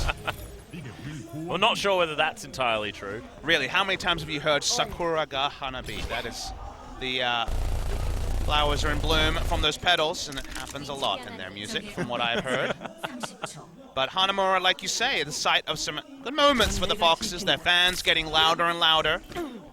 Yeah. On defense, very likely they'll be running the Ana, but with 18 seconds left, looking increasingly like they will be running the Sombra on defense as well for a pseudo triple DPS. Somitsu, is it okay? Seppuku to start things off. He's going to be hopping over to the Soldier. So we're going to run with Traceless composition. Akino, you bet your bottom dollar he's going to be starting off trying to find a cute little flanking position. But Somitsu has to get himself back in here. Difficult. Ding's going to jump in round the side. So what can he get done to try and break open this point? Actually joining Chunchik. They make their way into the back Don't end. often see these left side attacks, especially with Doomfist. You go down the right side, but this time they go left. No opening kills so far as Ding gets onto the point. They get Hyok. Okay, Sombra's dead. Yeah, no Sombra and no EMP going to be charged up to start this one out. Really good beginning here for Kongdu Uncia, showing that they certainly are still confident moving into this one. Good use of the health pack there, but it's not enough for Somitsu, and Quartermain doing his work once again. So that is going to be basically the team wipe, and Kongdu Uncia making short work of point A. Yeah, that's the first Doomfist attack we've seen go left, and it felt like the Foxes were just outplayed with the approach taken by Uncia. Super clean. Only headache is they can't build up a lot of ult charge, so won't have necessarily the ult available for Doomfist onto point B, but happy times for Uncia. And for now, the Foxes wonder how they've once again surrendered a huge time bank to Uncia. Yeah, especially moving into this next point. Certainly is one that has seen success more often than a lot of other assault maps as far as point B caps are concerned. Cute little sleep on the Diva. Really big grenade coming through, denied healing, and forced them to wait out the healing debuff. Yeah, good position from Aquino, you see, waiting for that rocket punch to get anyone coming around the corner. Self-destruct going to fly through. In fact, ultimate's coming out left, right, and center from both of these teams as Pumple, he's been boosted and looking to try and cause some disruption, but Sound Barrier is going to prevent any of that damage from sticking. And Dance is going to take down Nico. He's going to jump himself off the edge, though. Actually, yeah, Pumple knocked him punched off as it looked like he jumped his way over there, but it's going to be the kills in. Coming back in for NC Foxes, showing signs of life finally as we've reached point B. Seems they're happy to put up a defensive showing here. Yeah, a little bit of away from Rhea. Love how the Foxes approached there because their in-fight decision-making was smart. They only had the nano boost available, used it on Winston, who was close to Primal Rage. He was solo contesting the point while Uncia rolled in, trying to use the soundbite aggressively to pick up the cap. But then during the Primal Rage, knocked off the Zenyatta. Very nicely done with not a lot available for the Foxes. They'll have more soon. Well, speaking of not a lot available, Ding's actually completely zoned away from this fight, and Dance is going to get uppercutted to death from Aquino. So Kongdu Uncia have to wait for their second support to make his way back in, and that'll delay Transcendence and delay the push for Kongdu Uncia once again. We're down to about 5 minutes. Still a big bank of time to work with for the Kongdu roster. When did the flashbacks to Kongdu Uncia's attack on point C of King's Row start to come in, Atlas? For now, not there, but there's another successful hold through 4, maybe even 5 ultimates from Uncia. The question marks will be raised for Uncia. Yeah, and a Pulse Bomb is actually going to go wide here from Decay as well, so one of those ultimates that they were going to be relying on is no longer going to be there. Rocket Punch for Aquino finds no targets, but Free is going to be able to pick up 2. One being the opposing mech with his self-destruct, and massive kills coming in now for Uncia. Have they got enough? Somitsu, the last man standing. There's a nano boost available from Nico, but no one to use it on. Winston's contesting the left side. He's connecting to the left side. Olden, Ana can't get there. Wow. Nicely done. Real impressive. 4:20 on the clock there as well. Blazing it through to get that full cap on Hanamura. Nicely done. We have seen that NC Foxes can certainly challenge on this map, especially. Coming out strong and looking to begin that reverse sweep for Kongdu Uncia. So critical that Neko was the first to go down. He had the nano boost available, wanted to use it on Winston for another delay, but it couldn't happen. And speaking of Winston, when Neko respawned, the first available to get back onto the point, smartly chose to block the left entrance. No way for the Ana to walk past the Winston. They get the cap, 420 to spare. 421, I should say. The mind goes to 420 for some reason. I forget why. Yeah, I don't quite know why either. Now, we'll see what sort of attacking options NC Foxes are going to go with. Seems like it's going to be relatively similar. And on both sides, the decision of Doomfist Tracer is certainly prevalent. Now we get the fun decision of, will the Foxes just choose the left attack route that was so fruitful for Uncia on their attack, the mind games about... Yeah, it seems like... I know that they know that he knows that she knows from start. Yeah. Quartermain just dancing around, gets himself onto the roof, looking cool. Does show that with all of this going left, Papa Smithy, I don't think Doomfist compositions are models. It must be it. Oh, he's charging up his leap. You're ready for the drop the down, flanking boop, Lucio. Oh, boop, yeah. left click. Get a melee in there as well. It's not quite as graceful as the Winston. Yeah, but at least he's flying. Like, that's cool. Wait to see if I don't know, launching the Lucio in first is the smartest move. Style points, though. I'll give it to him. It's Quartermain. We know he's a rap god, but now he can also float on roofs. This guy is very impressive. Ooh, he's thinking about going left. Not going to. He's going right this time. Charges in there. Yeah. Puts himself over to the side. Seismic Slam to come in just to try and disrupt, but losing his health bar quite rapidly. The NC Foxes have to play a bit further back. It's not looking like the kind of cap that Uncia were able to put forward, getting up through the left. No kills to delay things though, so no need to reform. They're actually fighting straight through the middle here, rather than going down a single pathway. We're focused on Kino, who did get healed up. Yep, Decay's going to go down as the first pick here for NC Foxes, and their front line is so healthy. Oh, as I say it, it's actually Pumple that falls down. Ding with that rocket punch. Doesn't matter how much health you've got, it feels like it just gets through everything. The exit from Ding, actually looking for the back line. Double kill coming down.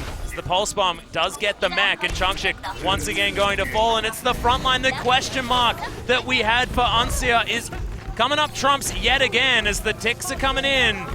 We're looking at a pretty quick cap here, still 2.5 minutes, and that is going to be that. Now, 7 to get towards point B. And of course, you can't just say the front line's dying first, it's the fault of Chungshik and Free, because the front line is a multifaceted thing. It's about the calls, it's about the positioning of the healers and the DPS, but it feels like the front line's dying for free, and that's a team-wide issue for Kongdu Uncia. Yeah, and I'm not necessarily saying that that's like I'm not placing blame, but that seems to be the problem that they cannot solve. Decay, however, is going to solve the problem of a Soldier 76 being on the opposing side. Not quite the damage necessary with that Pulse Bomb as it flew through. Aquino does have himself a Meteor Strike if they want it. NC Fox is on the attack looking for more as the sound barrier from Kongdu Uncia is going to keep them up. NC Foxes have one as well, but we've got a Pilot Diva charging back up, hops back into the mech yet again, and NC Foxes keeping that front line safe and picking up the kills here as well. All things away there, self-destruct enough to zone them off the point, and Chungshik comes back from respawn with the Primal Rage available.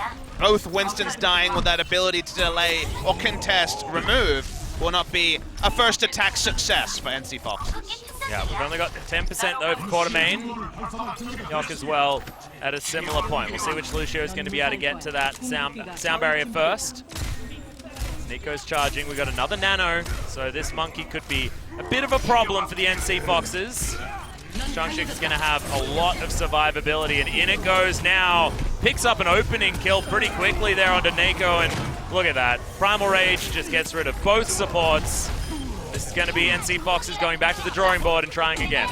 But it was an eco push. Note that nothing was used by the Foxes, and that was Primal Rage and also the Nano Boost available. I would think there needs to be better communication. Usually you open with the Nano Boost and then pressured into using the Primal Rage afterwards, but was overlapped, already 1,000 HP and swinging the arms madly when the Nano Boost was on his target. So they don't have to respect that ultimate being available this time for the attack.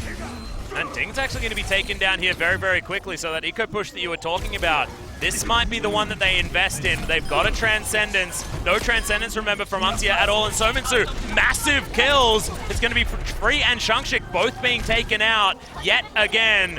Thankfully, there's a grenade down, but is this going to be enough? They're already up to 2 ticks. We've got a massive time bank as well. Maybe not quite as big as Uncia just yet, but if they can do this, that is going to be huge. As Sominsu with the Helix Rocket takes down Decay.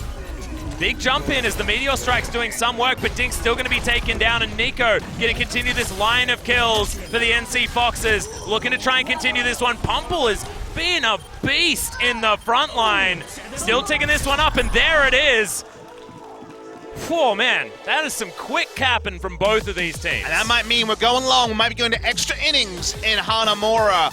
It ended up, my prophecy was correct when they used the Nano Boost and the Primal Rage. Smartly, the Foxes realized, okay, the gig's up, we're not going to be able to get a successful push. And it's just like back in the day when Genji would open up, draw out 2 support ultimates, and then the next push with those longer charge time on the support ultimates would be successful.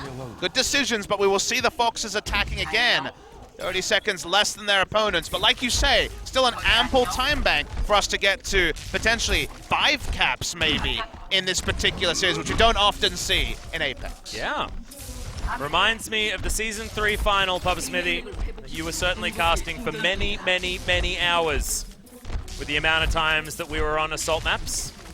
May go down as the longest best of 7 in Overwatch history, that one. Yeah. With all the extra tiebreakers. That was a different Kongdu team, but Luffy on the substitutes bench will remember that day very truly. We do see Dance preferred to him in this game. Yeah, which is interesting. We had some question marks after Uncia went down the first 2 games, whether we'd see Luffy come in, because he's very good at playing wildcard. You mentioned his Reaper play, things like that. Can throw a bit of a spanner into the works, and it's often what you need. You need a change. You need to freshen up a roster. Let's see if there's a change in attacking route. Remember, it was right side by the Foxes last time, but now at least posturing. Seems like it's going to repeat the same playbook. Yep, Ding actually looking for his first punch, but doesn't actually get it. Has to get his way out with the Seismic Slam.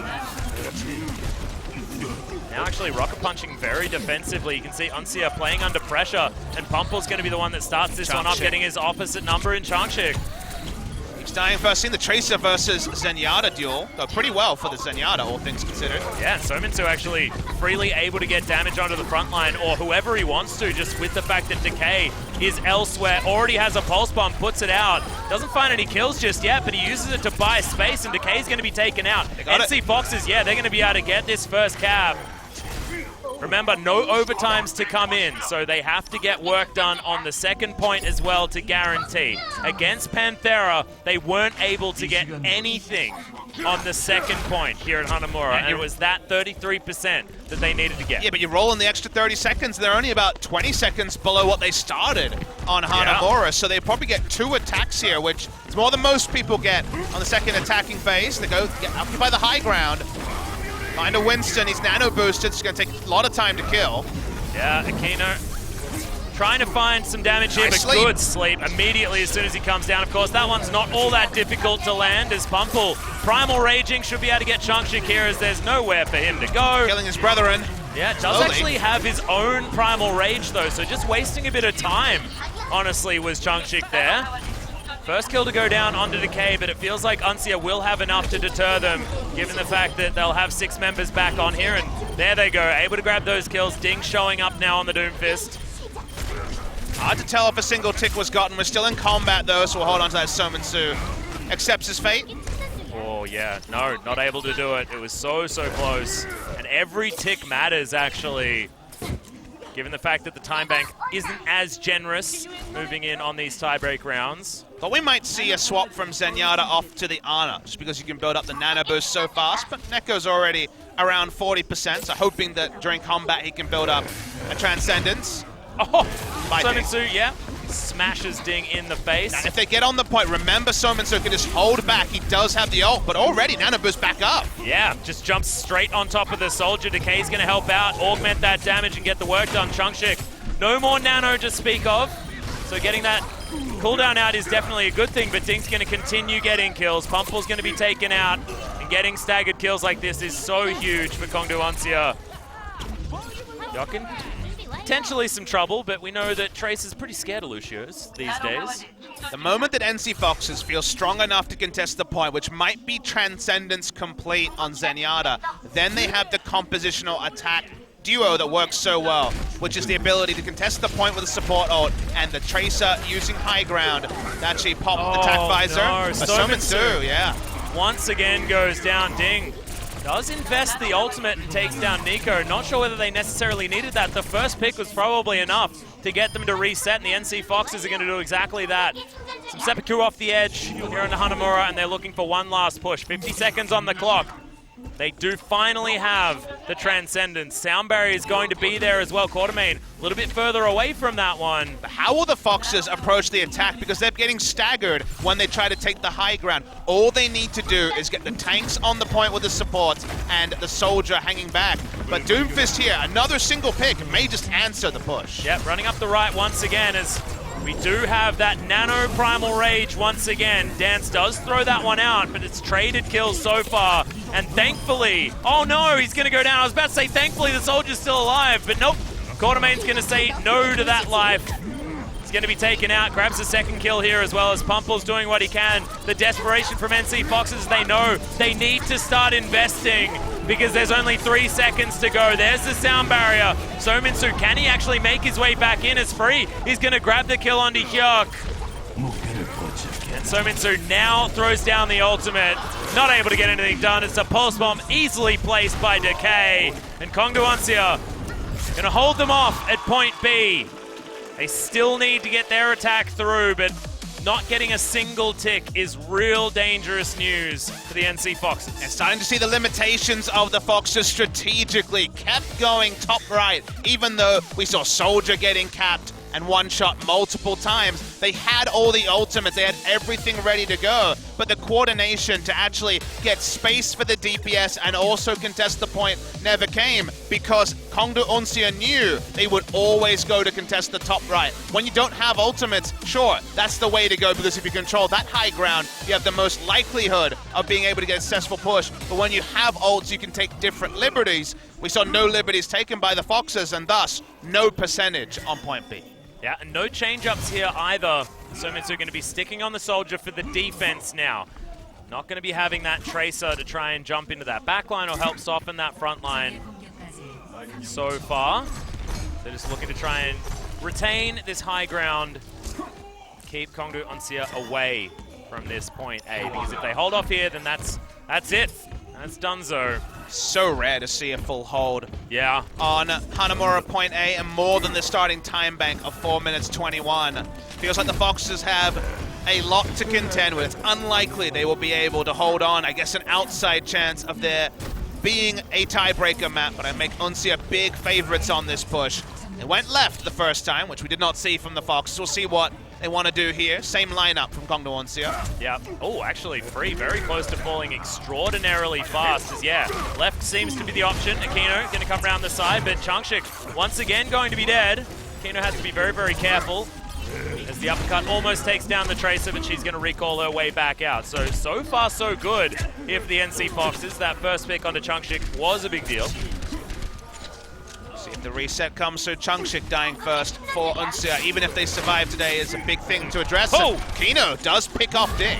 Yeah, the fist off, won by him as Sominsu landing these shots pretty well onto whichever target he's looking for, and any little pick like this, so good.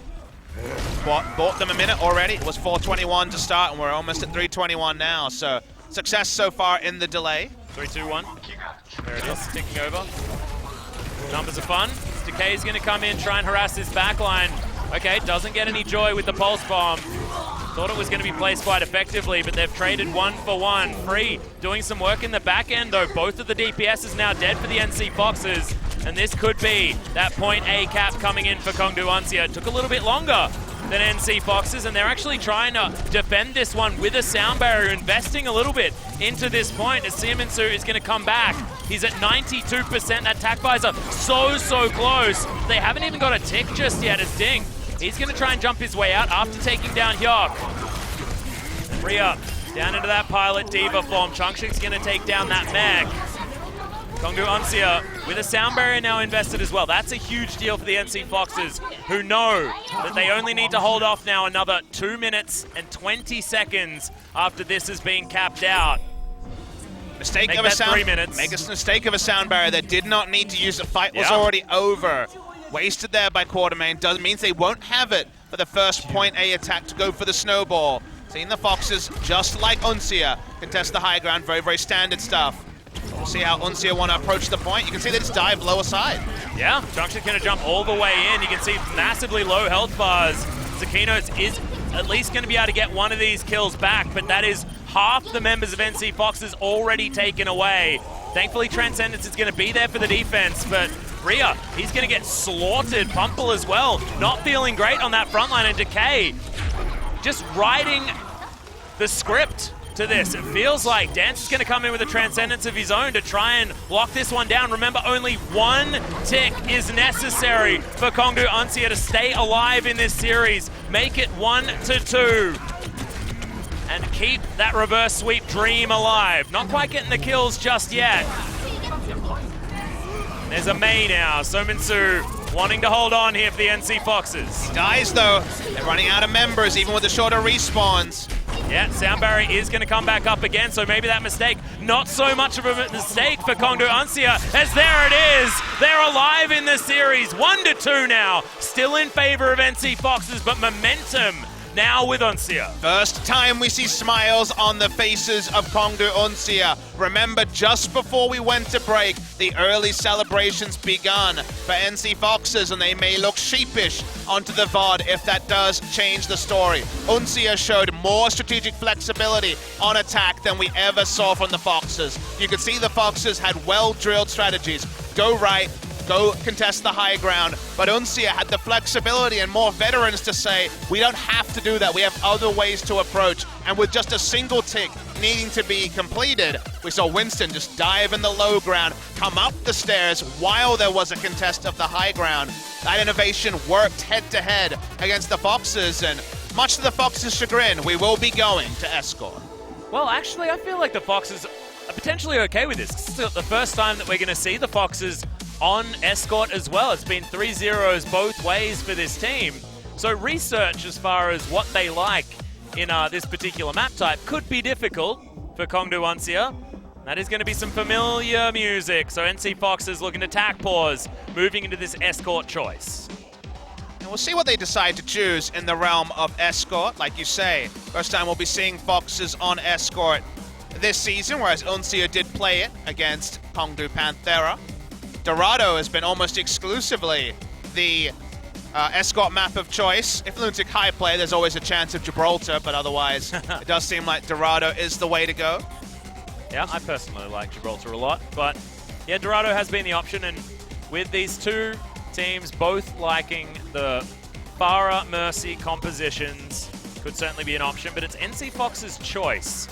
So do they want to opt in to giving Ding an option like that? I'm not sure whether they necessarily would, even though Aquino did give him a run for his money on Nepal earlier on this series. I'm thinking about what worked for the Foxes and thus trying to put together what they'll choose. Route 66 is my first thought with map choice here for the Foxes.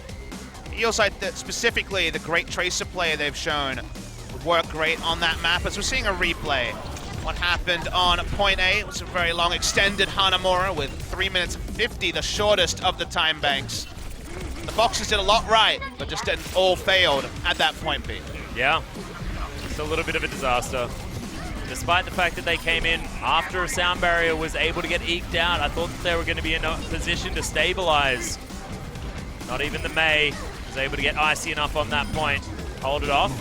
But still, 2 games in the bank does feel very, very nice for the NC Foxes, and still should be absolutely fine and keep their heads up high, knowing that they have a buffer.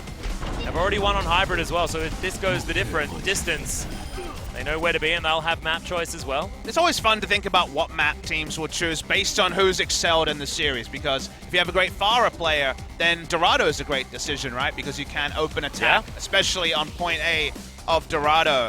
If you think about who's performed the best, I think Sominsu has been the best player so far today on the side of the Foxes, largely on the Tracer. Tracer can get a lot of work peeking back around the backside of Route 66 and Big Earls on attack especially.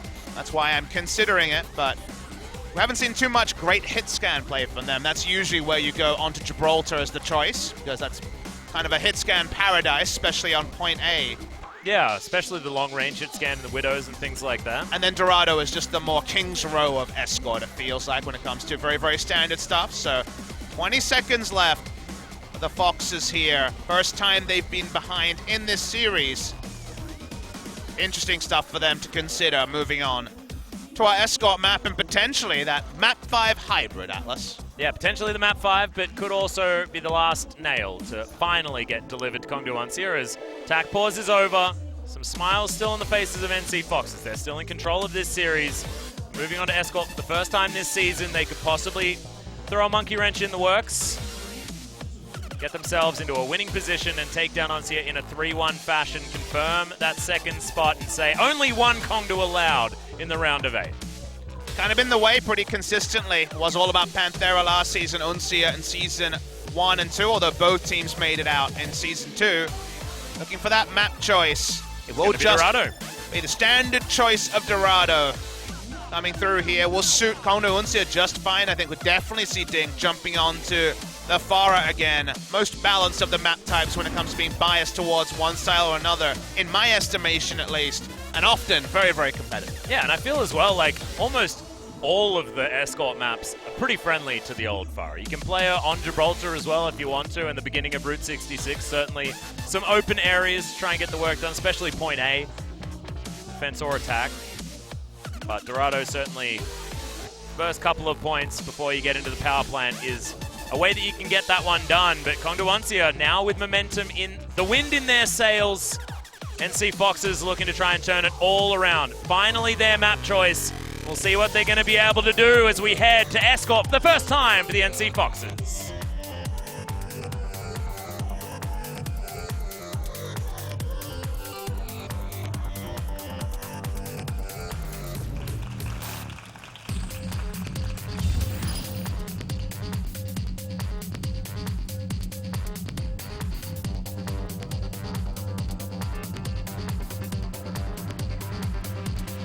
I get it.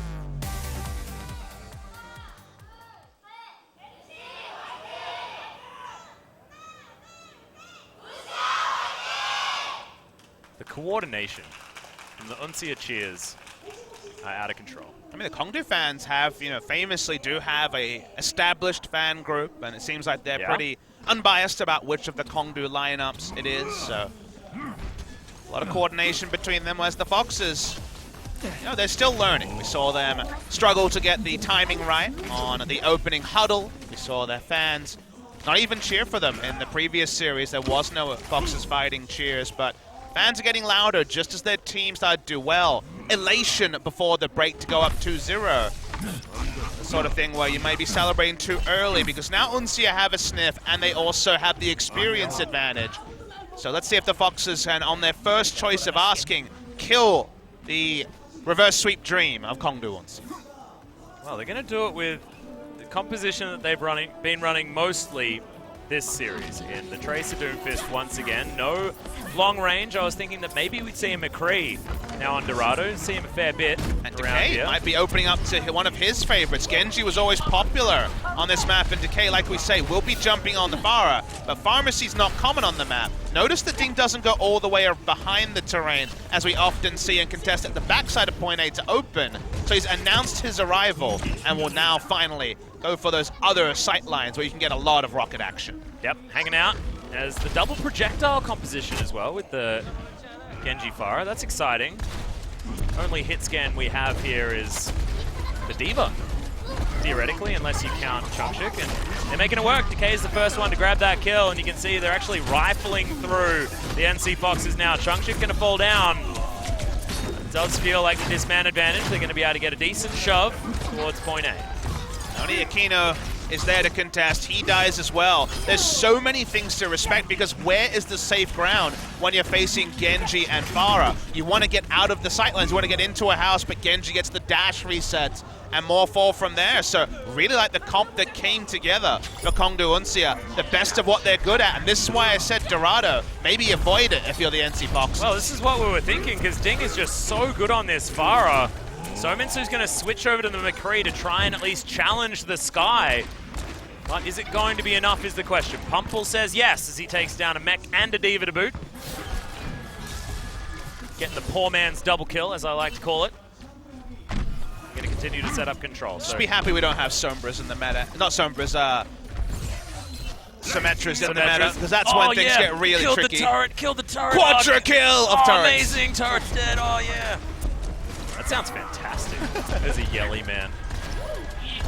No barrage yet to yell about with Ding, but they're being a little bit more slow with this push. Wow, Neko's super low. Yeah, he's going to really struggle to stay alive here. It's going to be okay. Transcendence actually going to come out. The NC Foxes on the defense are going to try and keep themselves alive. Okay. Decay was zoning ult there. Yeah, I like that one. Kino's going to be able to start this one off. Ding from the sky, barrage comes in and he's going to fall down. Defense Matrix was available, and I just feel it's probably silly to use that Q button when there's a Diva there. That may have been the worst duo of DPS ults I have ever seen. Yeah. We saw a Genji running around with his cool blade with no one to show it to, and then a missile barrage just getting eaten. Yeah. Embarrassing stuff from and the Foxes. And like the Q button being pressed while it was like right there, and he's like, oh, delicious. I don't mind if I do. Picks it up right in the face. That's just... I don't know, man. And it's everything they had kind of wasted for them on that attack. That's why you see the Tracer switch for Decay. And Ding's still getting work done here in this backline to self-destruct, buying some space. And you can see Aquino is going to fall, the Doomfist of the opposing team. But with that stall, things actually looking pretty good for the NC Foxes. A few kills back now for Uncia. They should actually be able to set up for a last defense just before point B. And this is exactly where you want to get that defense happening if you're an NC Foxes fan. Run back is hard, yeah. They got the swaps over to heroes that are more suited to the power plant, and they're close to ult as well. So they were able to swap at the right time from that perspective. But Ding falls. May see that last second contest from Foxes. Yeah, they're going for it. Uncia actually falling down left, right, and center. Dance in so much trouble. Chungshik doing the standard move. It's actually Pumple that chases him down and says, I am the Winston here. As this is not where you want to get held if you're a team on attack on Dorado.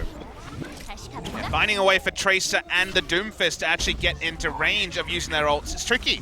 Specifically trying to bring the Doomfist in without any sort of shielding.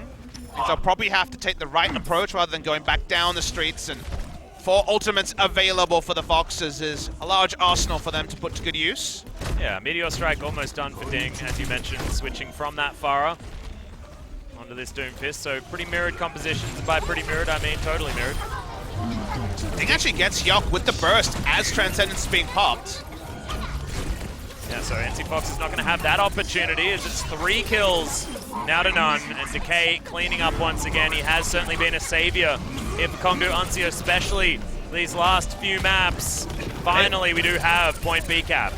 They were able to push it while we were watching Decay as well. It was no fighting at all, no contest from the Foxes on defense. All those ultimates not counting for anything. And now Uncia pushes forward with an ult advantage. They just want to get the full cap on one of these hybrid or escort maps. So long were they frustrated on King's Row. But this is looking cleaner from Uncia. Yeah, so much cleaner, and this momentum that we were talking about being a big deal. But Aquino, he says no, as they're going to start off this fight without the Tracer available for Kongdu Uncia. Ding comes down looking for that Meteor Strike. It's going to be Pumple, loses a bunch of his health bar and gets knocked up. So Dance is going to be the one to finish that one off with some well-placed orbs and actually gets the double. Kina goes down as well. Okay, big punch onto Rio. Of course, as he comes out of that mech, pretty difficult to avoid. big Doomfist. Yoko's going to wait and then look for that last second contest with the sound barrier. Nothing to pair it with. They have one chance here, the Foxes. There is the sound barrier, but Kino is already dead. Yeah. Bumple's going to answer it though. Ding going a little bit too far as So-Min-Soo, he needs to be that player that we know he can be and jump in with this pulse bomb. So hard, the sound barrier available after the Transcendence. Oh, he's trying to recall around. He gets the stick, but it's onto the mech.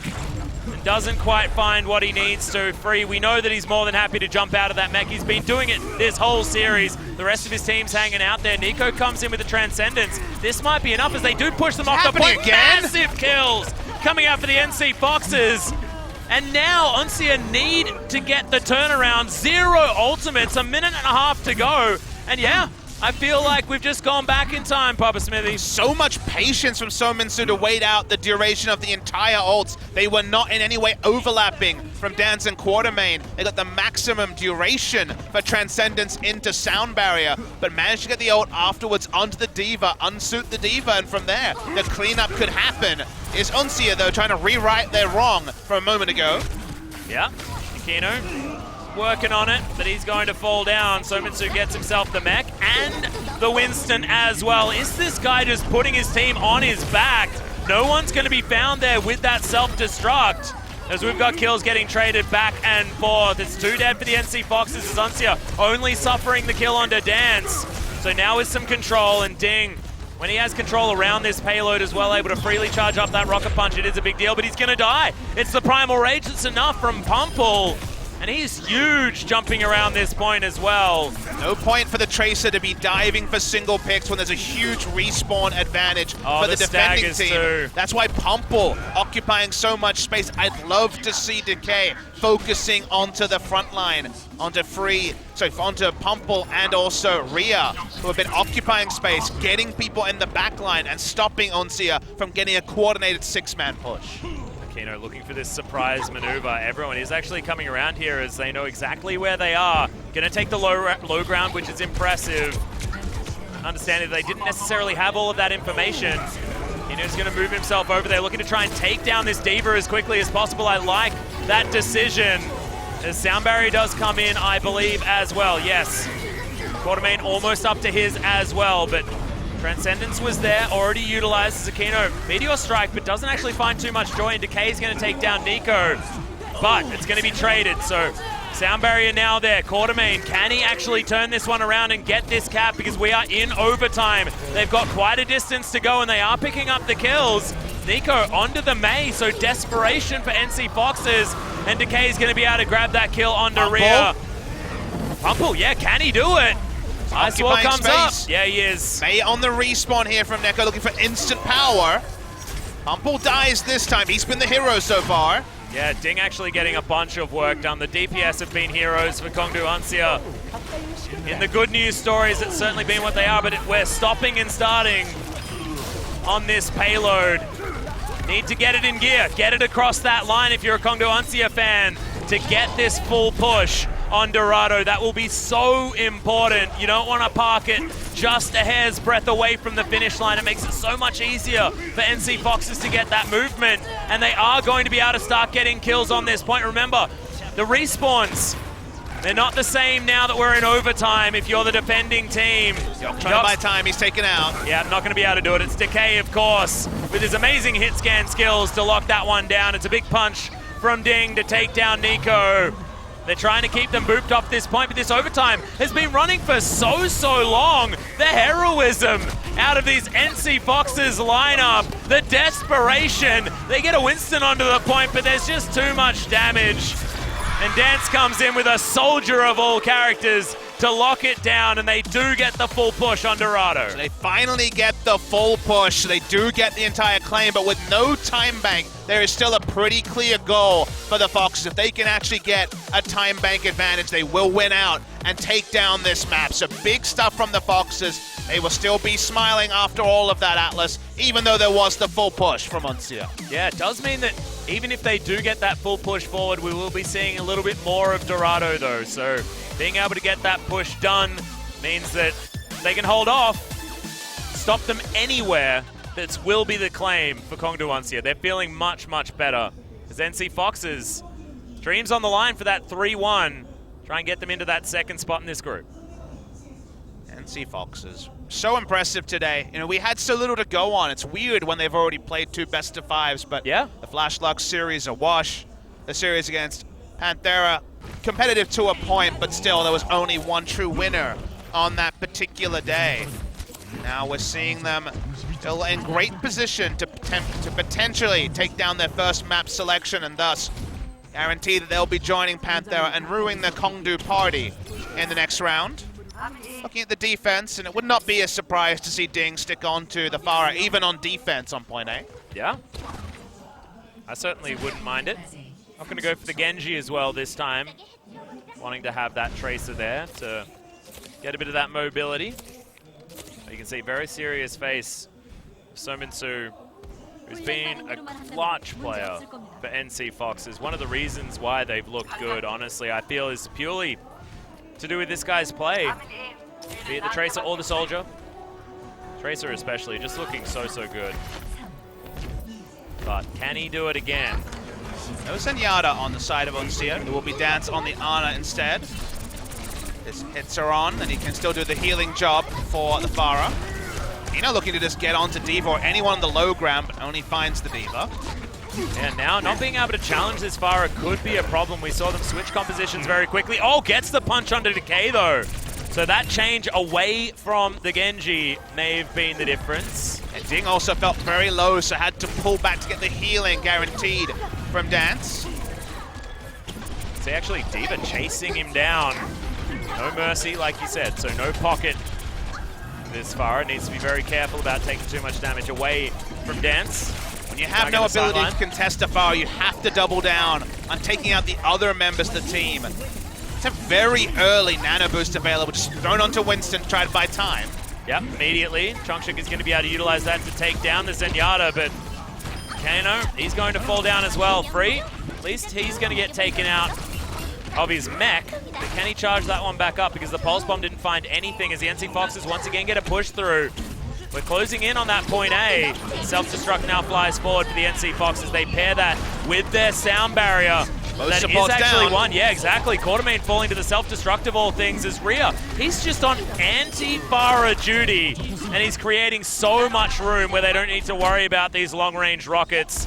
That is going to be point A capped, and NC Foxes, as far as the game of chess, as these compositions and how they're going to function was working, I didn't think that they necessarily had the tools, but they made it work with what they had. If you can't kill the Pharah, control the Pharah, and that was what Rhea and the early DPS onto the Pharah was able to achieve. Some big stuff for them.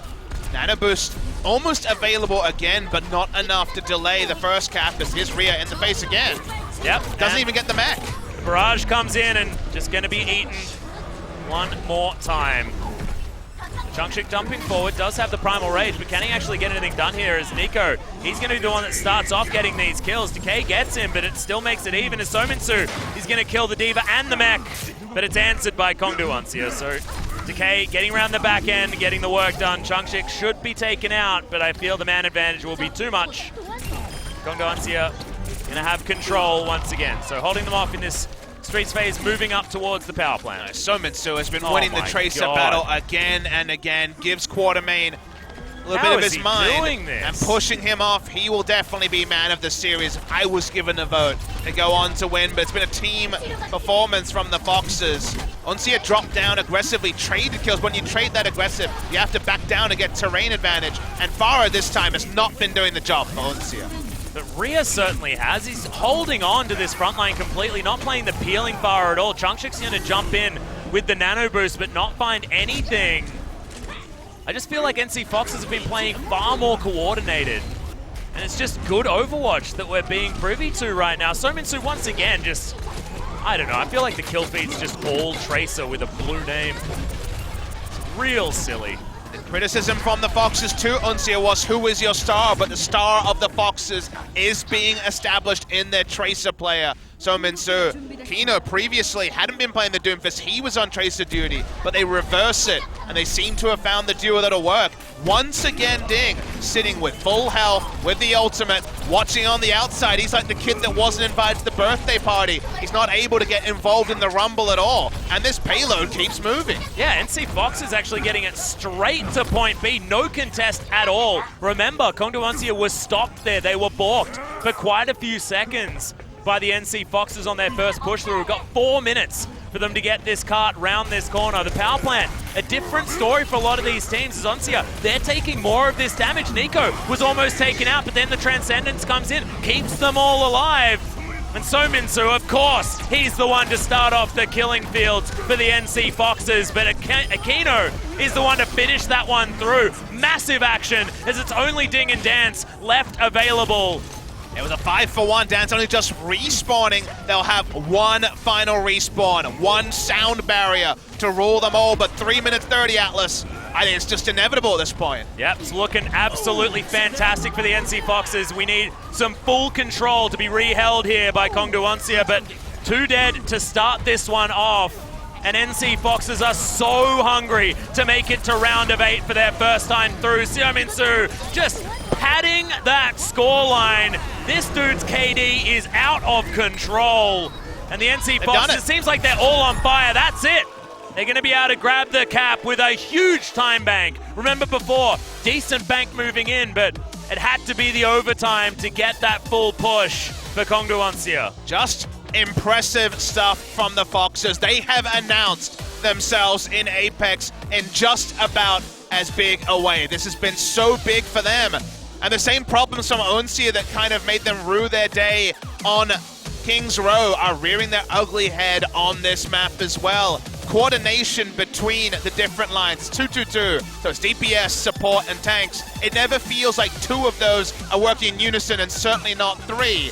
Now they are just set up to fail, honestly. They get just that single minute compared to 4 minutes, so it's going to have to be some hell of an overtime push here from Kongdo Uncia, or their stay in Apex Season 4 is over. Yeah, and just to go back to that 2-2 point as far as communication, it's in such stark relief to what NC Foxes have been showing with their coordination, knowing that their div is going to be pushing in to try and answer Ding. So the rest of them need to hang back. The barriers are good from Pumple, who's trying to keep himself with his DPS and keep them up, keep the supports alive as well.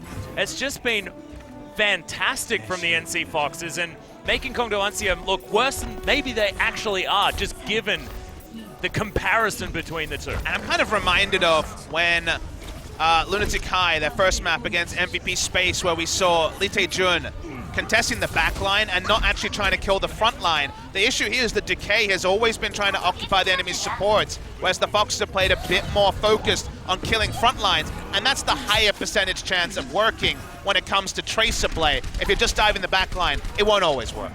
Well, Aquino actually going to switch it up. No more Doomfist for him. He's going to hop over onto the Soldier, and that's going to mean an immediate switch from Ding onto the Doomfist himself. So they started looking at the Pharah, but saw the composition changed out straight away. But they're able to push it far enough that the high ground doesn't matter. He takes out 2 instantly there, does Ding, and the Soldier's dead. Yeah, Ding, he's looked good. He's had up and down performances, but you can say that his Doomfist certainly has been performing. As we are going to be moving into overtime very, very quickly. Remember, they did not have a lot of time, but it looks like point A should still be claimed here for Kongdo Uncia. Kino will jump onto the Doomfist to answer. They tried to control the high ground, but when you allow a free push under the bridge, Soldier's not going to get the same sort of value. Excellent backline dive from Ding. Will stay in overtime. No bonus time, of course. In overtime here. Second round of push on Dorado. Minsu looking for a double kill. You're going to rain that damage down. Kongdo Uncia, very early Transcendence actually to come in. As Minsu jumps in. I'm not sure whether that was the stick as Decay. He's going to be the one to start this off with a kill. Quartermain falls down in answer though, as we've got sound barriers coming in. Everything being invested because we know that you've just got to keep him off the point for that overtime to tick down. For the NC Foxes, they've now got some ultimates to utilize. Can Ding get the work done? No! The Meteor Strike was used, but then he immediately got taken down, and NC Foxes might be able to shut it off right here, just past point A. Watching the last seconds here, use the ultimate there, self-destruct aggressively to stop the respawns coming in. They haven't claimed full control of the cart yet. There it is. Okay, so huge time bank to work with and not far to drive this cart. They're feeling it, you can see. NC Foxes, they haven't got it just yet, but victory is so, so close. The taste is almost on their lips, Papa Smithy, as round of 8 is not potentially going to be a quarter Kongdu. Yeah, the celebration 2-0 up, that one was early, but now when you have a huge time bank to just push through the doors of point A, you feel okay if you're the side of NC Foxes and so close to feeling ecstatic, whereas there's some forlorn looks on the faces of Kongdu Uncia. They know they have one hell of a defense, almost an unprecedented one. 4 minutes to just take it that far on the map. That would be just insane. Yeah, absolutely. I think if you're Kongdu Uncia, I think you have to get creative. I think you have to look for some spawn camping, try and stop them from even forming on the payload. Because if they form on the payload, you probably don't even get a second time to really regroup as 6, especially if there's any sort of delay. Then you just straight up lose. There'll be only a couple of meters left. So I think you have to throw traditional strategy kind of out of the window because you're about as big an underdog as you could ever talk about. Yeah, 4 minutes for NC Foxes to work with. They could screw up so many things, passively get some ultimates, and make it that far, I feel. And they made it look pretty easy on their attack run. That's why they have a time bank like this. They've earned this right now. It's going to start off. So Sominsu, keeping our eyes on him, the star player of this NC Foxes roster so far this series, definitely. They've had other ones in other series, but man, he's looked so, so good, so clutch in the right time. Zakino's going to be punched back by his opposite number. No one-shots though, but notice the cart is rolling this whole time, Atlas, so spawn camp doesn't happen. The cart keeps rolling. Yeah, and Yok's going to start this one off as well. It's the classic Lucio versus Tracer battle, won by the Lucio. The Sting actually is going to be able to take down Pumple. This could be a big deal. Zakino looking for more. Nico takes down Ding. He's been punished for that aggressive movement in. It's a decent grenade to try and keep them up, but it's not decent enough. As the Meteor Strike comes in, and Kino's getting so keen to try and get kills because they know that they only need to get towards point A and then a little bit further. Look at that, right in the archway is where they can see their round of 8 dreams. A lot of these players wrote down that their goal is to get to round of 8, but I feel they might even be able to get further because look at these kills starting to come in. Changshik doing what he can with a nano boost, but you can't do that augmenting a bunch of deaths on your team. Looks like there's only a couple of meters to go and there's only a few on the point. Decay there for a couple of seconds at least with the Tracer, and Ding ults in just to contest.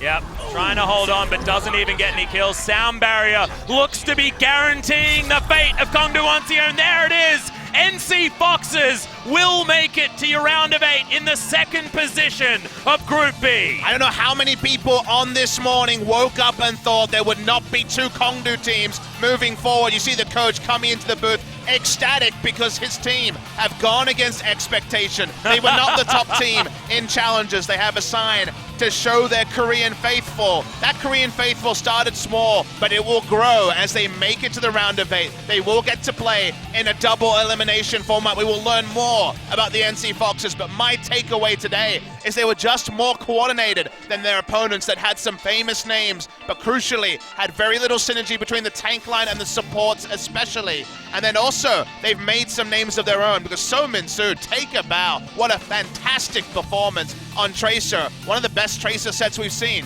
in Apex Season 4. Yeah, absolutely amazing. Shoutouts to Rhea as well. The front line was playing so, so well. And look, it goes against the cheers to start it off. All over the place, everyone yelling in completely off time. Then the hands in comes in. They stuff that one up as well. And then their coordination is beautiful. It's like a symphony. And the irony is absolutely fantastic for the NC Foxes. Well, they got all the nerves out during the huddle. That's the time to do it, even before the first map starts. And NC Foxes, they got a Fox with some cool shades going on. They're feeling pretty good. They're telling Uncia to deal with it, man. That's what they've done. And we almost had a quarter of our round of 8 being Kongdu teams. We thought at the beginning that when Kongdu Panthera faced off against their sister team, this still could have been the 2 teams that were going to advance. But unfortunately for them, It's going to be the NC Foxes saying nope, and meaning that it is just going to be a round of 8 with only one part Kongdu. Yeah, some players joining from other teams. Changshik from Meta, Athena, Watermain from Afrika. These players came to Uncia hoping to rev it up in the same way that Kongdu Panthera revved up the lineup in Season 3. It just didn't come together as a 6. We never even saw Luffy and Damon. Surprising, there were no substitutes used by Kongdu Uncia today. Yeah, not actually using any tack pauses from Kongdu Uncia either, so really interesting that they decided that they were just going to run it straight through. Maybe it was a little bit of arrogance. Maybe they thought that it was going to be an easy reverse sweep to get them back in, but in the end, no. It all comes crashing down. And although they were able to get Hanamura back, and it looked like some of the momentum was back in the sails of this team's boat, certainly wasn't. As the NC Foxes put an end to all of that. First time that we saw them on Escort as well, and that Dorado was probably some of the cleaner Overwatch from today.